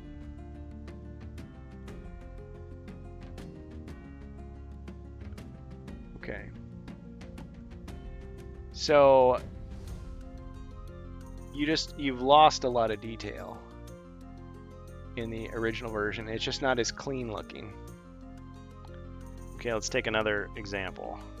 Okay, so there's an error on that one. It's not perfect on the left there. But still, at least you've got the face of the lion is there. So the black shield, the monster shield. Let's see. Again, cleaner lines. Okay, you can see they made some changes. There's some lines linking those holes. So I'm not sure the technique they use for cleaning these, if they just spray paint on it and then wipe it off, or if it stamps it on there somehow. I'm not sure. But look at that skull. Look how clean it is. I mean, the skulls are probably the best part of the old dice, but I just think overall the quality control is much better in this expansion. And the dice were just kind of an afterthought. They just threw that in there. It wasn't part of the original plan. Or maybe it was and they just didn't tell us. But I mean, in 1992, I mean, the Frozen Horror set didn't have extra dice. It didn't have character sheets. That was all stuff that Avalon Hill decided to do. So, but yeah, just look at the quality difference. Again, you can take any one, and again, these are the best examples that I have. I mean, I have some that look even worse than this, but they just look much better. So, I mean, take pride in your work. I'm sure they did. We don't know what went on behind the scenes, right? So all the teeth that they had to pull to make HeroQuest come back, all the corners they had to cut, all the deals they had to make, all the problems they had to deal with. It just, some of the sets, you know, arrived with broken pieces, or stuff was missing, or just, yeah, quality control issues. It just looks kind of slapdash, kind of hurried, kind of rushed. And that's not what you want when you want a product that's, you know, going to make fans come back and make them proud, you know, just make it stand out for your brand. I mean, if you have nothing to compare it to, okay, but yeah, it looked cheap. And they could probably justify it and say, look, you know, we did this because this is what we had to work with. This is the deal. This is the time frame. I'm sure there's a million reasons why. But all I can see as a consumer is the finished product. I mean, whether it's Chris Nadeau or any other like person from Avalon Hill, any press agent or, you know, insider could just sit down and say, listen, this is why it's this way, and it could be no other way. And they could justify it and explain it. But they're not going to be able to do that for every single customer. All the customer is going to see is what it looks like in the box or on the table and go, huh, why does it look like that? You know? So I think this is definitely an improvement. I think it's a step in the right direction. And there was a news item that people were passing around on Reddit right before we went to press here. So let me just see if I can find that. So Luke Towan, formula for making wet water. Model railroad scenery, water plus soap equals wet water. Okay, so this is what Jace is saying. Thank you, Jace. Jacer J comes through again with another video, which I will check out and see if that helps. Thank you. Thank you very much. Okay, and Lear Lex says, take some distilled water, add to that a surfactant and a retarder. I use 1/4 airbrush thinner. See, I don't have an airbrush or any of that stuff. As a surfactant, 1/4 acrylic retarder / extender, and 1/2 distilled water. Mix this up and keep it handy for whenever you paint.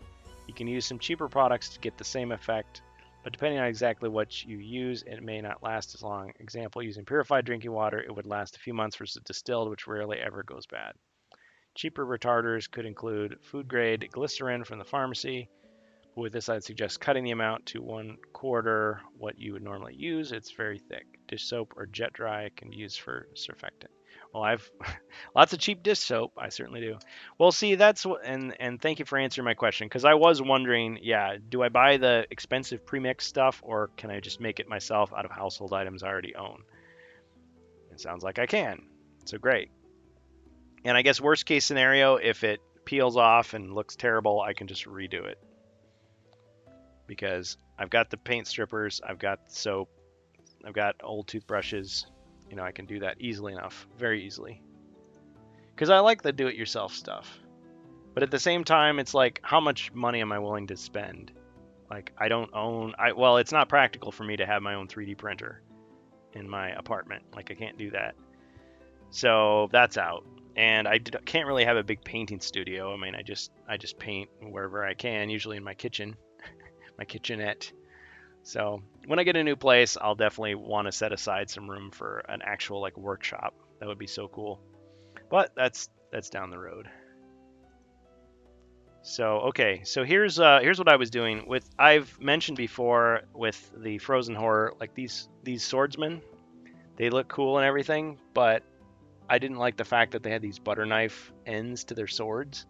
So I actually cut them, and actually you can see the burn marks because I used a lighter to try to melt it. So it did leave a little, I mean, if you're painting it, who cares? But I wasn't going to paint these initially, and I probably still won't, but I might have to clean that up a little bit. But I used a blade to just cut that and just trim the sword to give them a little point. Because I thought, I mean, in the artwork, they don't look like butter knife swords. And most people, when they photograph them, they shoot them like this, so you can't really see if there's a point or not. But when you turn it around, it's like, what? Why is it a butter knife? So I just trimmed it to give it a point. See, I do have a point. Huh. It could be Zargon on Twitter, right?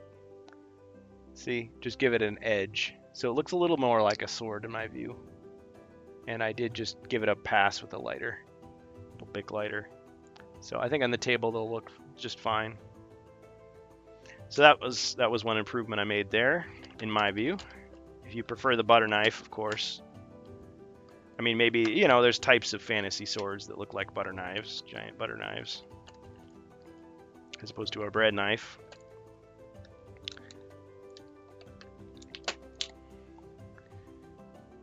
There's the female barbarian, and she is pool blue. I use pool blue on her. And satin varnish. So I think she turned out pretty well, and that will distinguish her easily on the board from like the male barbarian or the other female barbarian who's red, bright red. But now compare her to the Frozen Horror. You can see a clear difference. See, this looks almost purple or gray or like cornflower. But again, I think if you compare the paints, this is pretty close. This blue cotton is pretty close. Whereas the pool blue is more of a, has a little bit of green in it. So, pool blue. So anyway, that's just my personal preference. And I think I mentioned before, these equipment cards, the image on there is slightly zoomed in. Like there's a little bit of detail that's cut off. It's like cropped slightly or zoomed in versus the equipment cards in the game system. So it's more similar to the images used in the Guardian Knights pack, which a lot of people didn't get. And when I did my unboxing, I was in such a hurry. I was on my break. I forgot to show the Scout. That's what the Scout looks like. And I think it looks like a cool hero, but again, it's a very similar pose. It's that sword above the head. It looks a lot like the hero. The hero has that same pose, and then the female Guardian Knight has that same pose too. So when you've got all those figures on the board, I mean, having them be different colors is a nice way to instantly tell them apart without having to zoom in or change the angle, whatever. And I've already started punching out those tiles, so no ASMR on that one.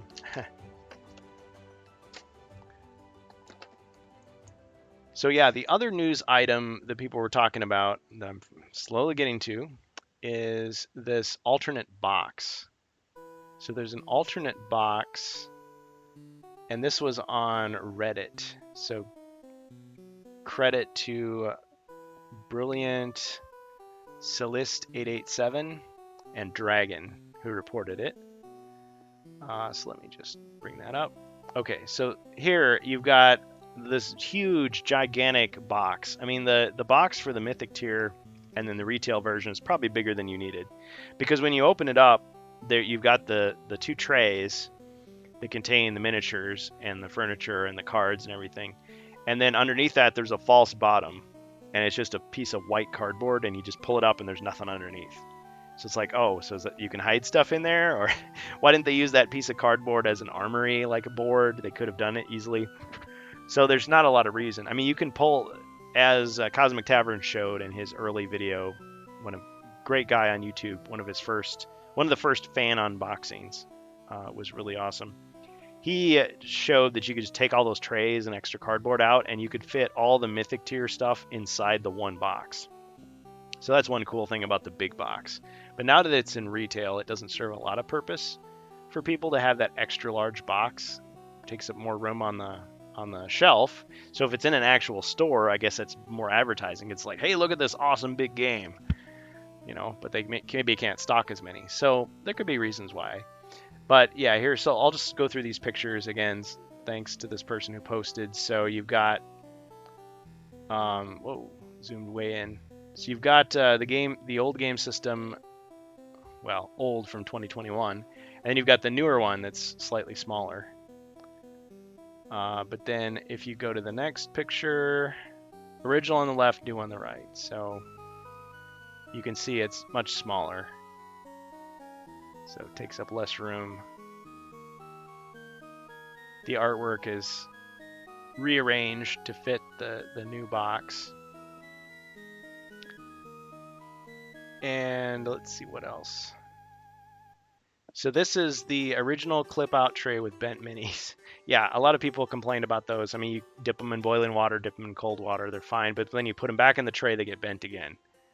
It's just the nature of the beast, unless you modify the container. New one, notice how much more it's all aligned. Now, I can't quite tell from the picture, is that shrink wrap plastic over the top, or is there like a transparent layer of plastic? Yeah, there's a transparent layer of plastic over the top of it. So I don't know if that's just a removable layer, or if that's, yeah, I think it must be, because it's not shrink wrap. Like you just bust through that and then it's gone. So that holds everything together, that transparent layer, instead of just crushing it in there and just sucking it, the vacuum seal it in. Old left, new right, hardly any difference. Detail is slightly better and build is better. Well, that could be a quality control thing. But yeah, looking at the throne, the plastic throne, yeah, one's all bent up, the other one isn't. This one, I mean, it's hard to tell. It really is. Like, because you could have maybe just a bad batch where it doesn't turn out as well. But the fact that it's not all bent up would be great for a lot of people. What else does he say? Sorry it took so long to get picks up. Right, okay, not as different as I thought. All the items in the same place, sorry. Defo, a cleanup job for general retail. All books, cards, token, dice are all the same. All figures, furniture are identical. The big difference is the tray is no longer a clip-in tray. The minis just sit in there quite snug, so if painted won't chip, scratch from movement, yeah. But not tight where you have to pull to remove if tipped it up. See, that's another reason why I felt okay painting the female barbarian, because in the Frozen Horror candy tray, as I call it, they're not quite as snug in there. So I wasn't worried like, oh man, if I paint this and I pull it out, it's just gonna rub the paint right off. Of course, I have the protective varnish for that very reason. Gives it a little bit of slipperiness. Build quality appears to be improved considerably with everything fitting together as it should. No massive gaps in furniture or glue marks running down the back. Figures do seem to have slightly more detail. This could be down to more care coming off the press though. My guess would be they changed packing company or gave a good ass kicking to the original one due to the amount of defects that must be out there.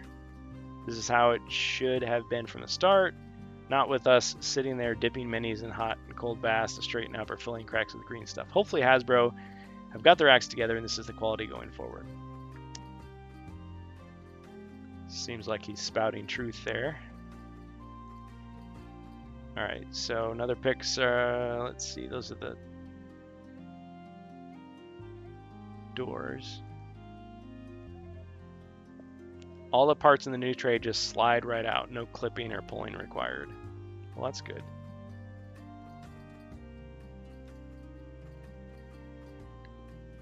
Old one, bent minis. If you see the orc with a splash of paint near the top, it's got no head. Oh, dang. Okay, so someone started painting their orc. And it doesn't have a head. Wow.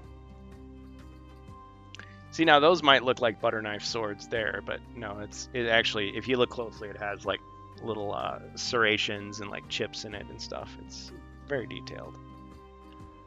As Shadzar pointed out in one of his early videos, if you just prime the figures, you'll see that there isn't a lot of detail in the faces for a lot of them. So, compared to the classics from the 90s. Okay, this again looks like the transparent layer on top.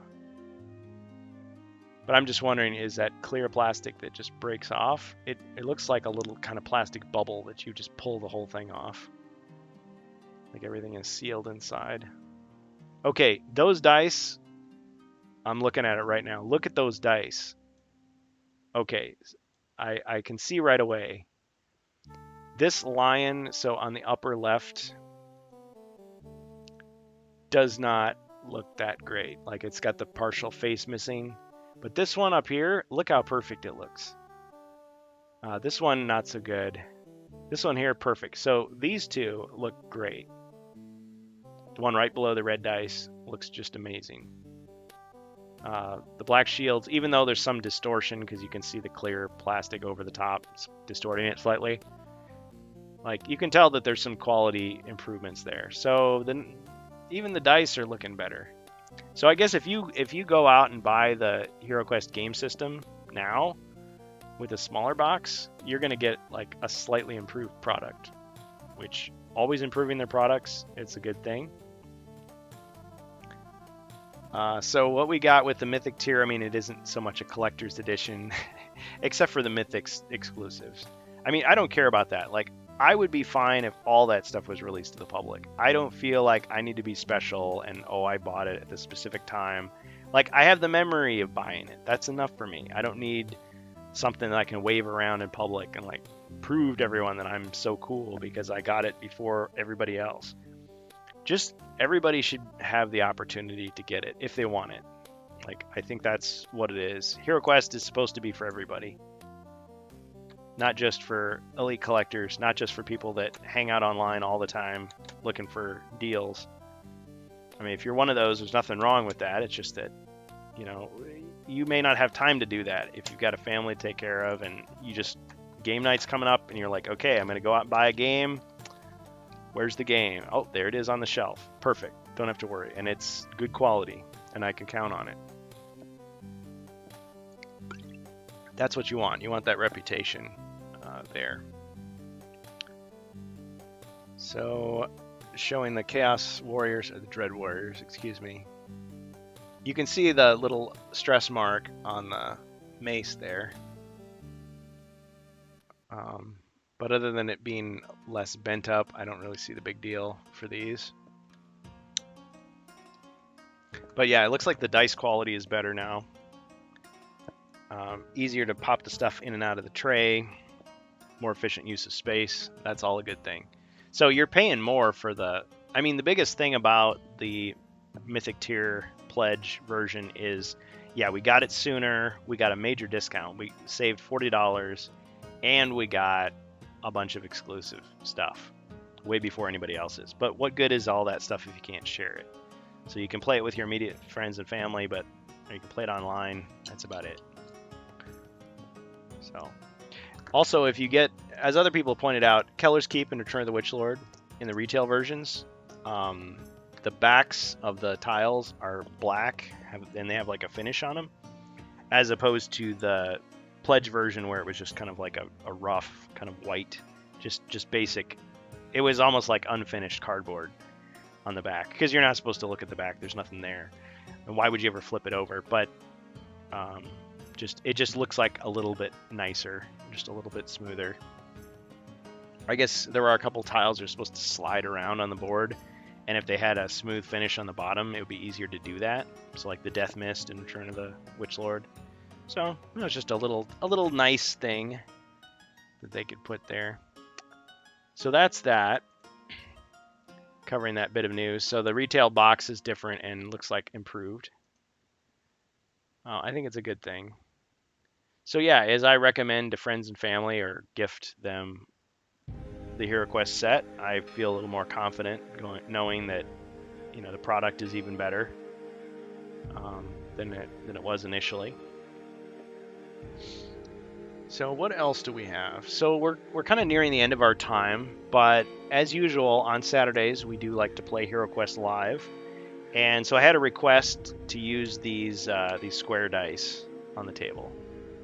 And so, you know what, I can indulge that. I can just go ahead and use those. I figure I use these for Zargon dice and then use the white ones for the heroes. And hey, if I get these done, if I get these movement dice done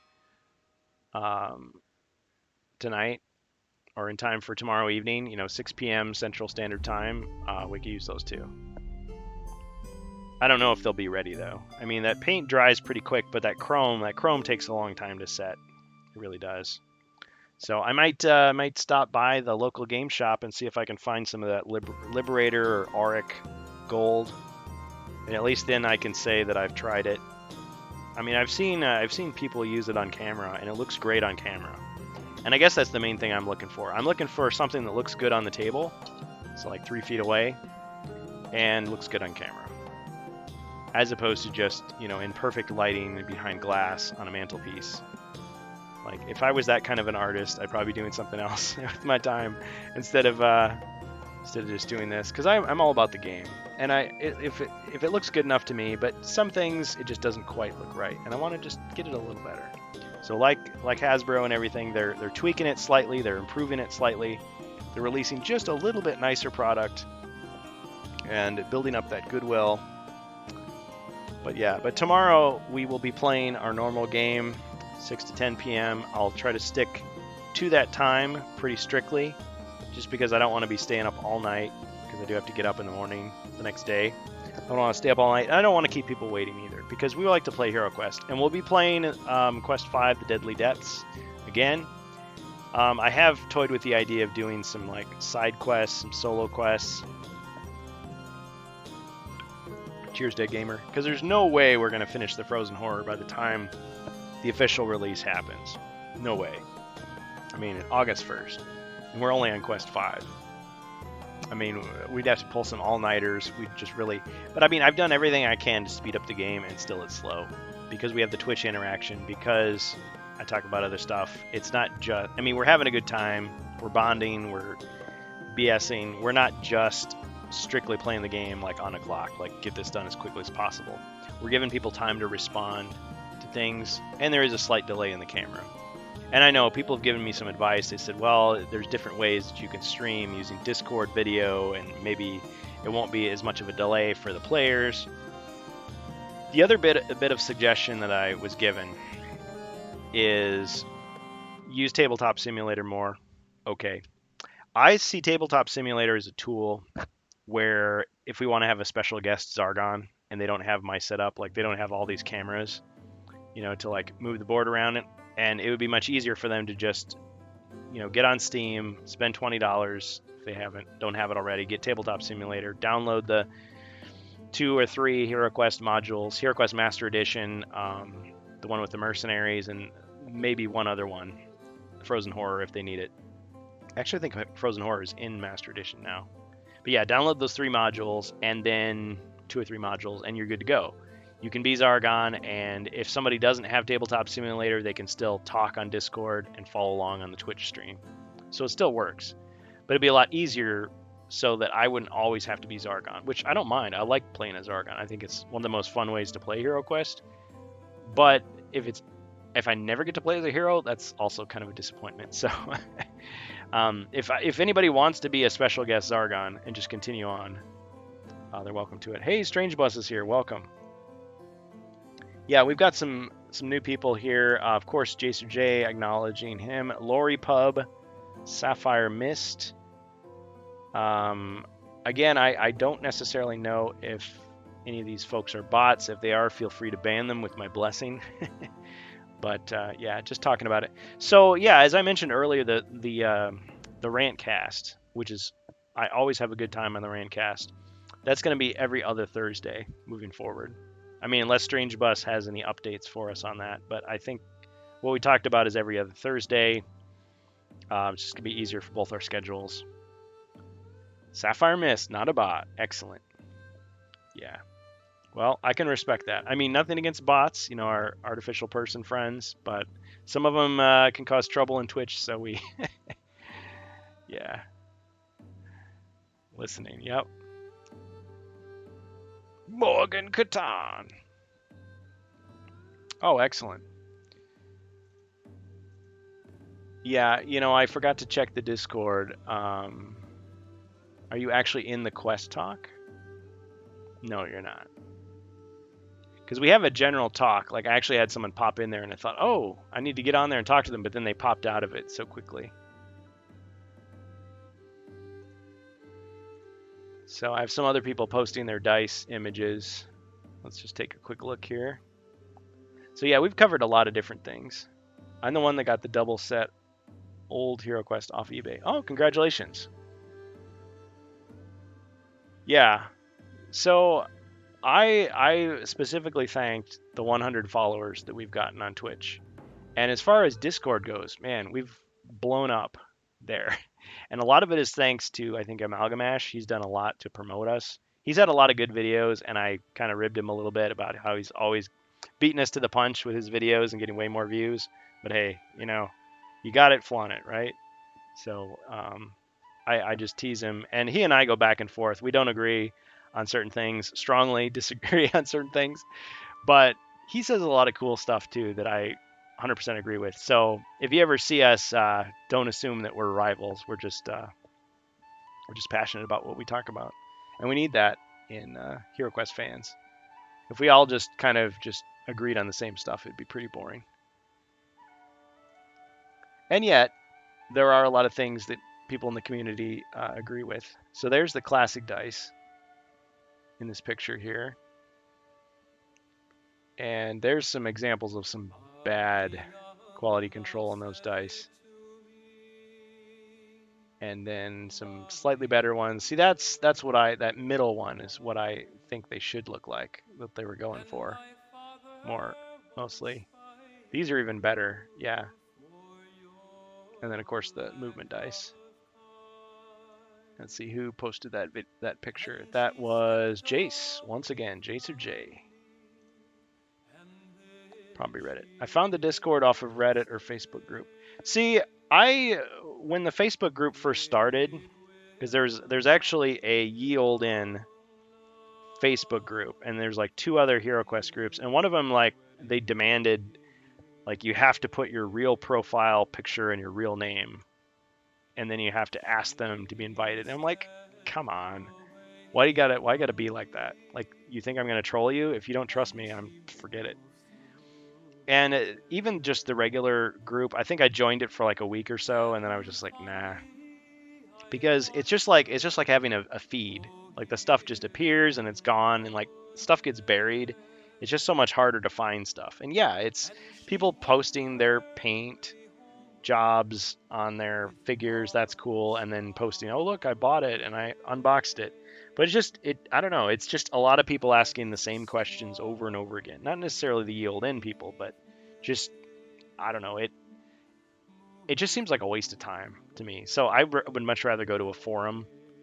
And even on Discord, like, yeah, you could say it's kind of like a feed. It's like a chat room. Stuff gets buried, but it's much easier to find things, I think. And it's still a community where the only people that are here are people that want to be. Whereas in Facebook, it's like everybody already has a Facebook account. They just wander in.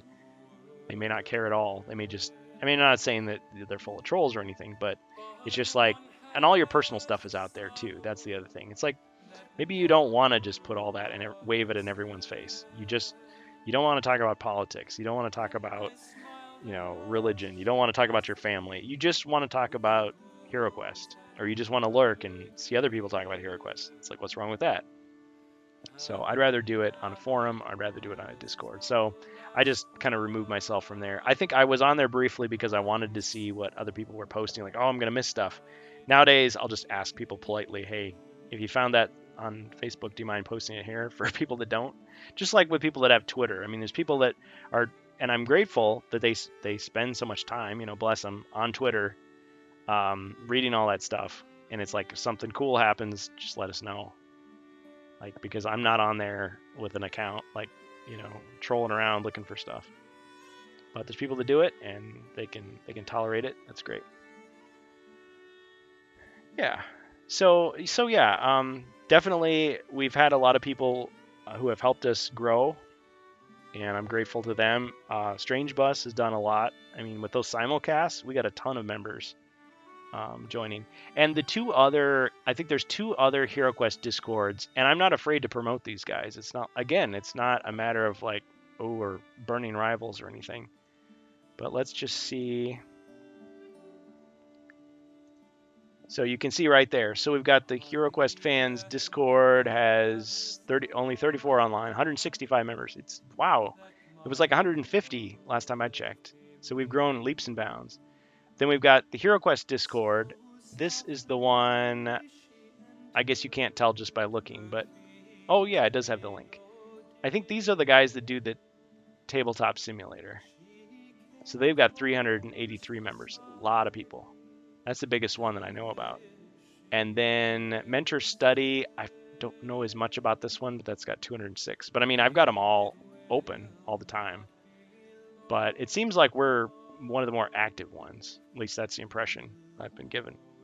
It's good your channel is spreading throughout social media though. Yeah.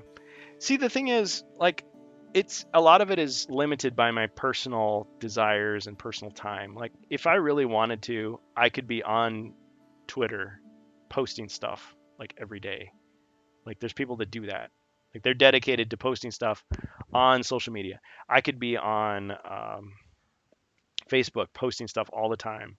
I could be on Daily Motion or what is it, Vimeo. Like, there's I could be on TikTok. Like, there's all these places that I could be posting stuff, and I could be on Streamlabs. I could be simul streaming to multiple things. Of course, the affiliate program with Twitch is a little more restrictive. Like, they want you to wait 24 hours before you repost something that premiered on Twitch somewhere else. So yeah, I could be doing more, but I don't know. I kind of like the fact that it's more of a grassroots kind of thing. Like, you guys promote. Like, I'm not out there promoting it. I'm not out there on the street corner with a sandwich board saying, HeroQuest fans, come join us. I got a bullhorn, like, yelling at people to join, rate, comment, subscribe, hit the bell for notifications, follow, donate, all this stuff. It's like, instead, you guys are spreading the word. It's word of mouth. It's viral. It's cheap because I don't have to pay anybody to market for me. because I'm not making any money off this. I mean, I think the way the Twitch affiliate program works is you have to get $100. You have to earn $100, then they'll send you a payout. So it's like it's gonna be ages before I get that. So there's no way. It's not like oh man, I'm gonna pay my rent with this. I'm gonna buy my groceries with this. No, it's not happening. I like the extra exposure it gets you. I don't like running ads, but whatever. It is what it is. But mainly I did it because I wanted to get people together. I want to bring people together, spread the word about HeroQuest, get people who play to come together. I mean, we organize games so that you can play with us, but it doesn't have to be just me. I mean, you guys can play your own games. You can meet up with people. And I mean, the one in the middle there, they do Tabletop Simulator all the time. So you can, I don't know, I presume it's pretty easy to find a game because I've got that many people you could connect with. So yeah, use your resources, use the community. I mean, maybe you don't like us, but you like some other HeroQuest community, fine. But I like the fact that a lot of people that I see in other places, like on Yielden or on Facebook or wherever, have come here to seek us out, and I think that's really great. Yeah.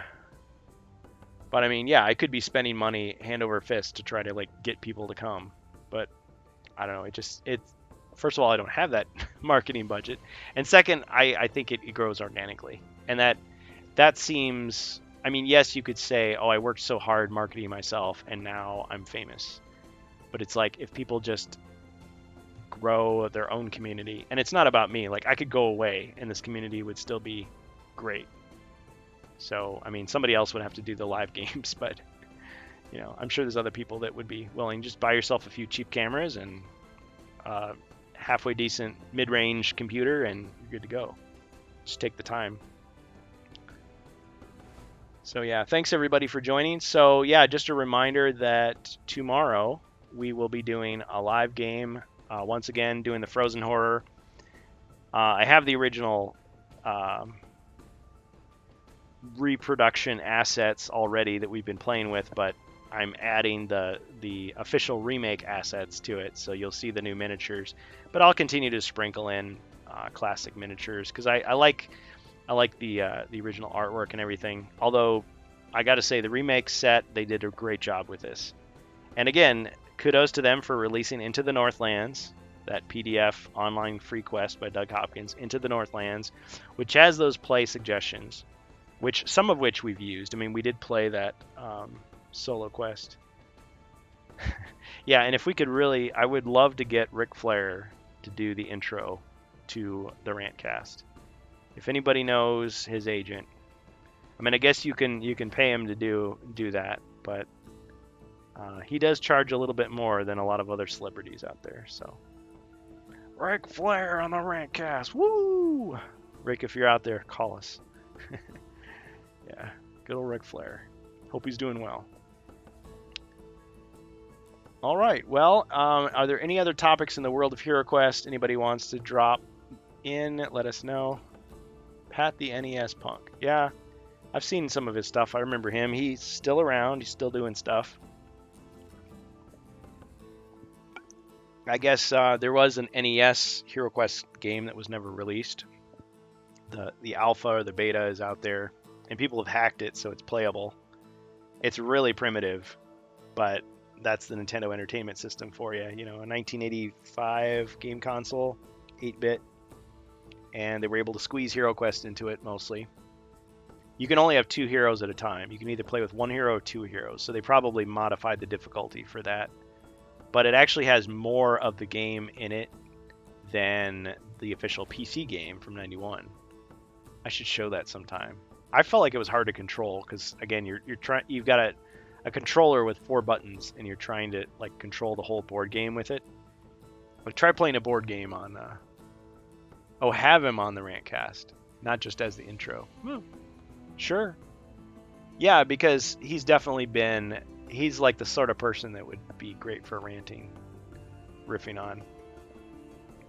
Yeah, I almost think he's too famous. Like we need someone less famous. Not because he would charge us a lot, but just because, I don't know, it's like, does fame go to your head after a while? But I may be misjudging the guy because I haven't looked at his more recent stuff. I haven't listened to him to see like, well, what's he like? What's his personality like?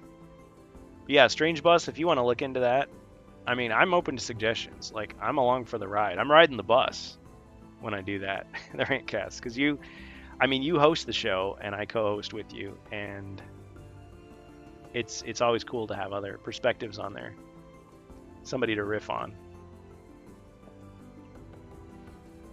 Yep. So yeah, so we've got our game tomorrow. We've got Gen Con coming up on the 4th. Various things that I'm working on. Maybe I'll see if I can finish up these dice in time for the game. They seem like they're pretty good, but as Lear Leck and Jacer J were mentioning, I mean, there's a lot of things that I can do. I mean, to experiment on them, and if it doesn't turn out, I can just strip the paint off and try again. So, all right. Well, everybody, I think that's going to be it. If there's some big news thing that breaks between now and the next game, we can always just jump into that and mention that before we get started on our game. But otherwise, thank you for joining us here on HeroQuest Fans. Appreciate the support. If you haven't followed us before, please do. Definitely check out the Discord. The link is on the screen there. You can see it down there. Point down there at the bottom there in the yellow text.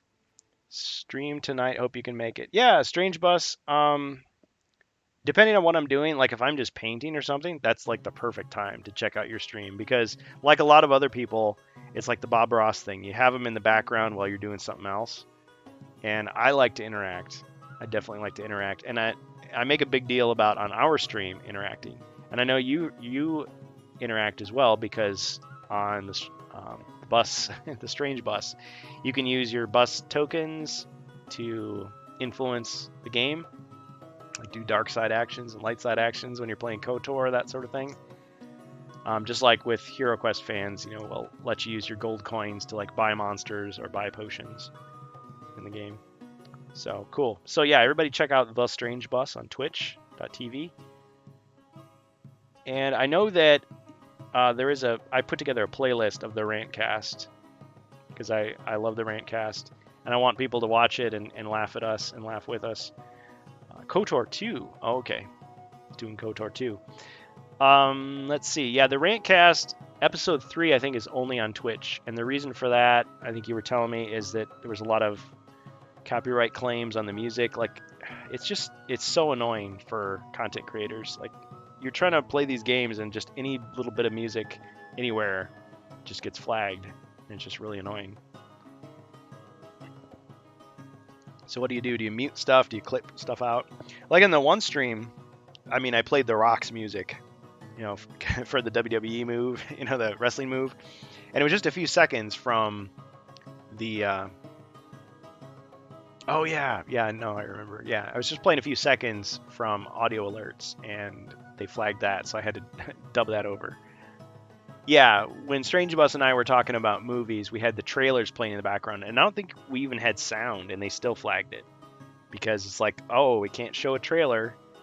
It's like, come on. I mean, the whole point of a trailer is to advertise a movie, so why do you care if somebody else plays it? I mean, it's not like is it because it's monetized? Is it because there's ads? I mean, the trailer itself is an ad. I mean, I don't know. They probably have their legal reasons. Say, well, we're trying to track it through official sources, and maybe they don't get ad money from us running it, but it's still free advertising we were taking. Yeah, see, all those clicks matter. Like all those pennies, if one person does it, everyone will do it, and then they'll lose like millions of dollars. It just bugs me that they're that strict, but that's the world we're in. Yeah. And I think that's one of the topics, like that could be a whole topic that Amalgamash and I have gone back and forth on. It's like he's seeing it, my impression is he's seeing it from, this is the way the game is. This is the way the game is played. You just learn to adapt to it. There's no sense getting bent out of shape about it. That's just what it is. Whereas me, I'm getting bent out of shape about it. I'm just like, this is stupid. Like, I'll play by your rules, but I'm not going to like it. Like, I'm not going to go quietly. I'm going to say how annoying and stupid this is. And I'm in good company there. And you could say this, like, you have all these big YouTubers And it's like, oh, come on, you got millions of followers. Why are you complaining? Why are you whining? Why are you moaning about this stuff? It's because they lose lots of money when the rules change and somebody clamps down on them. It's their livelihood too. So whose stuff matters? Like, is it just Hollywood's money that matters, but creators' money doesn't matter? Like, who's stealing from whom, you know? And then the public, they just suffer because you're limiting the avenues through which they can get their news or their media. Like, if you censor, if you, through whatever way, if you make it so that the only reviews you can see are like the top reviews, that's censoring information. That's taking information away from the consumers. Just like if you say, like, okay, we're going to give special treatment to certain content creators because they're connected with Hollywood or big corporations or whatever. And it's like, I can see why as a platform you would do that, because sometimes all their money is gone. Yeah. YouTube apocalypse of 2016 killed a lot of big channels. I agree with you, Strange Bus. So as a company, you're probably desperate for cash as well. So if somebody makes you a deal, who are you going to listen to? Are you going to listen to a big company that gives you millions of dollars, or a little content creator that gives you hundreds of dollars or tens of dollars, thousands of dollars at most? You're obviously going to listen to the big money. So it's like, okay, my big donors, my big backers, my big supporters, they're going to get the preference. And if they just say, yeah, screw that little guy, like, okay, maybe we'll screw that little guy. It bugs me, though, because as a company like Twitch, like YouTube, I mean, company, I call them companies, they're platforms. They're owned by bigger companies, Google or whatever, Disney, Amazon. They pride themselves on being for the little guy, for the ordinary consumer, for the ordinary content creator. And yet, it's obvious that when push comes to shove, they'll just throw us under the bus and give the big guys like a boost. Even if they don't need it, they don't deserve it. So yeah. So I never got into this thinking, oh man, I'm going to be rich. I'm going to be famous. I won't have to work anymore. I can just sit here making videos all day. I almost think that would be like stressful. Like if that was your job, like it wouldn't be a hobby, fun anymore. But there's a lot of people that got to that point for, you know, whatever effort they put in, they got to that point, and then it gets pulled away from them in favor of some company that just kind of parachuted in, and it just doesn't seem fair, but it's what it is. So anyway, yeah. So when Malgamash and I go back and forth on that, like, I mean, he's a smart guy. I don't think he's trying to like shut me down, but he's presenting his side of it, which is that, like, what good does it do for us to complain about it and get mad about it? I mean, you can resist it all you want, but if it doesn't change, it doesn't change, and you have to work around it. So I had some problems with some music that I posted. Finally worked it out with the guy. They took the claims away. It's like, okay, great. But it leaves a bad taste in my mouth, and it's like, okay, I'm going to be less inclined to use your stuff in the future if you're going to give me a hard time like that. So it's just what it is. And it's like, okay, maybe it's not fair. Maybe that's the only way he can get his stuff noticed. And it's like, darn, I'm sorry for you, but guess what? I'm going to go with something that's a little easier.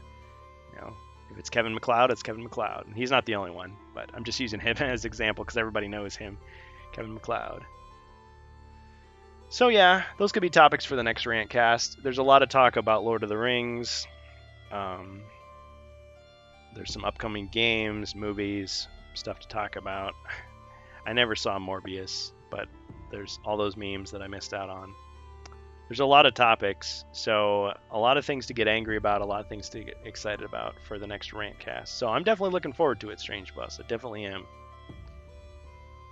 And that's pretty much it. So I rambled on for another 12 minutes. How about that? How about that? So yeah, thanks to everybody who got us this far. We're going to have to set a new goal. So we got 100 followers on Twitch. I mean, wow. I don't know. I wasn't sure what this day would be like, but I'm really grateful. I'm really happy about it.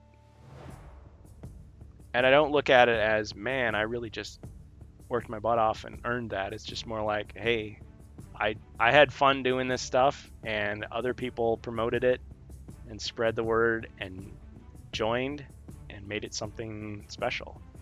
So it's pretty cool. It's pretty cool. So we'll do this again when we get to 200 and 1,000 and so on. Who knows where it'll end up?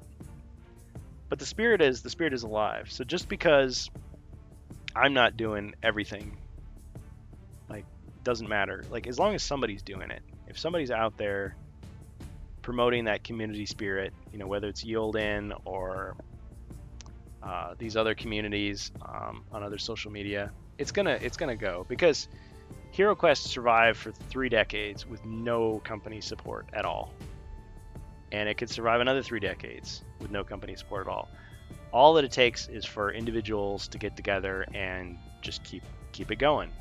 But it's great that the company is still supporting us, that Avalon Hill's out there, that they're embedding themselves in the community, that they're listening, that they're gaining feedback, that they're releasing stuff based on our feedback.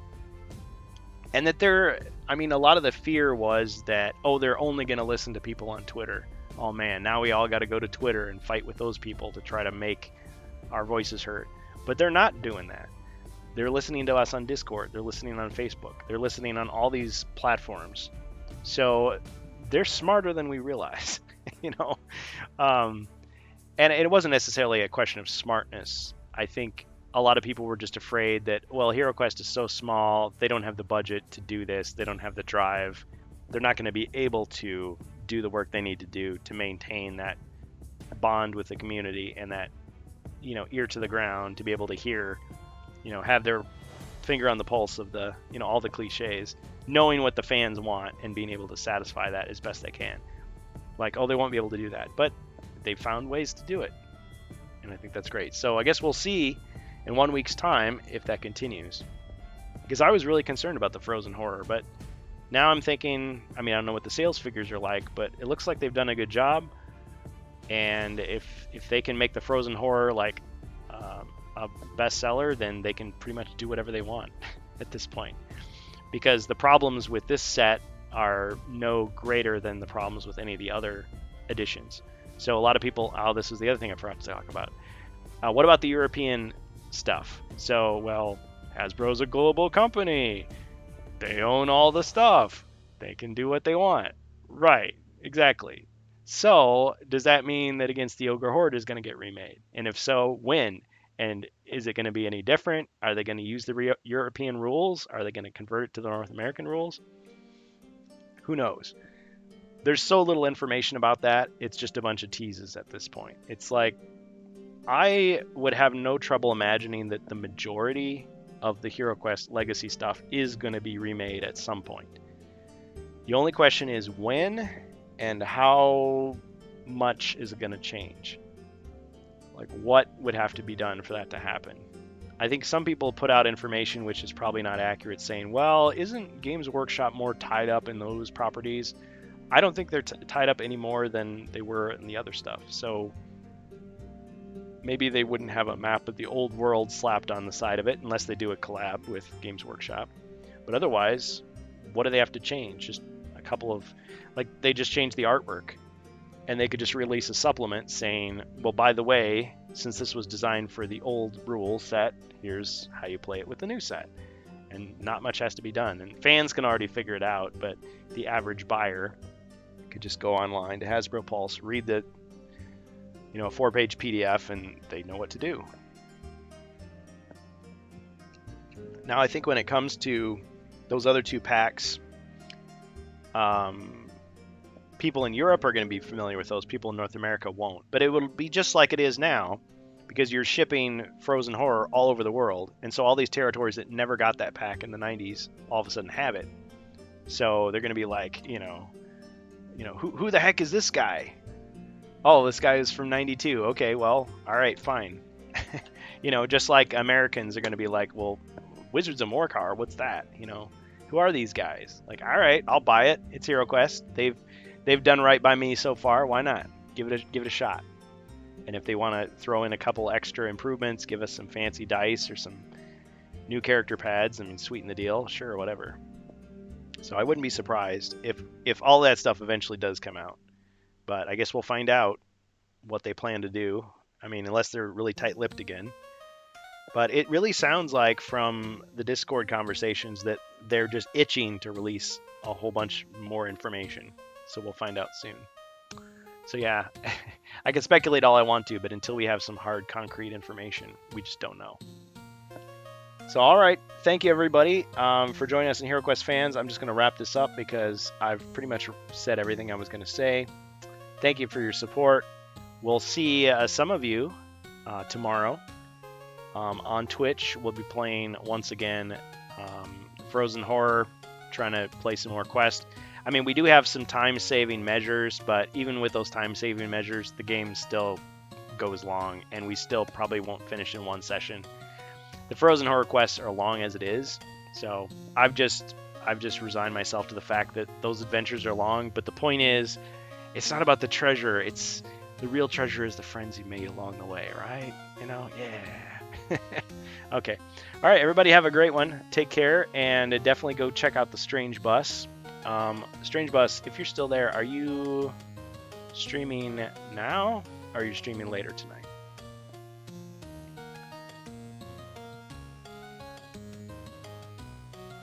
He might have stepped away.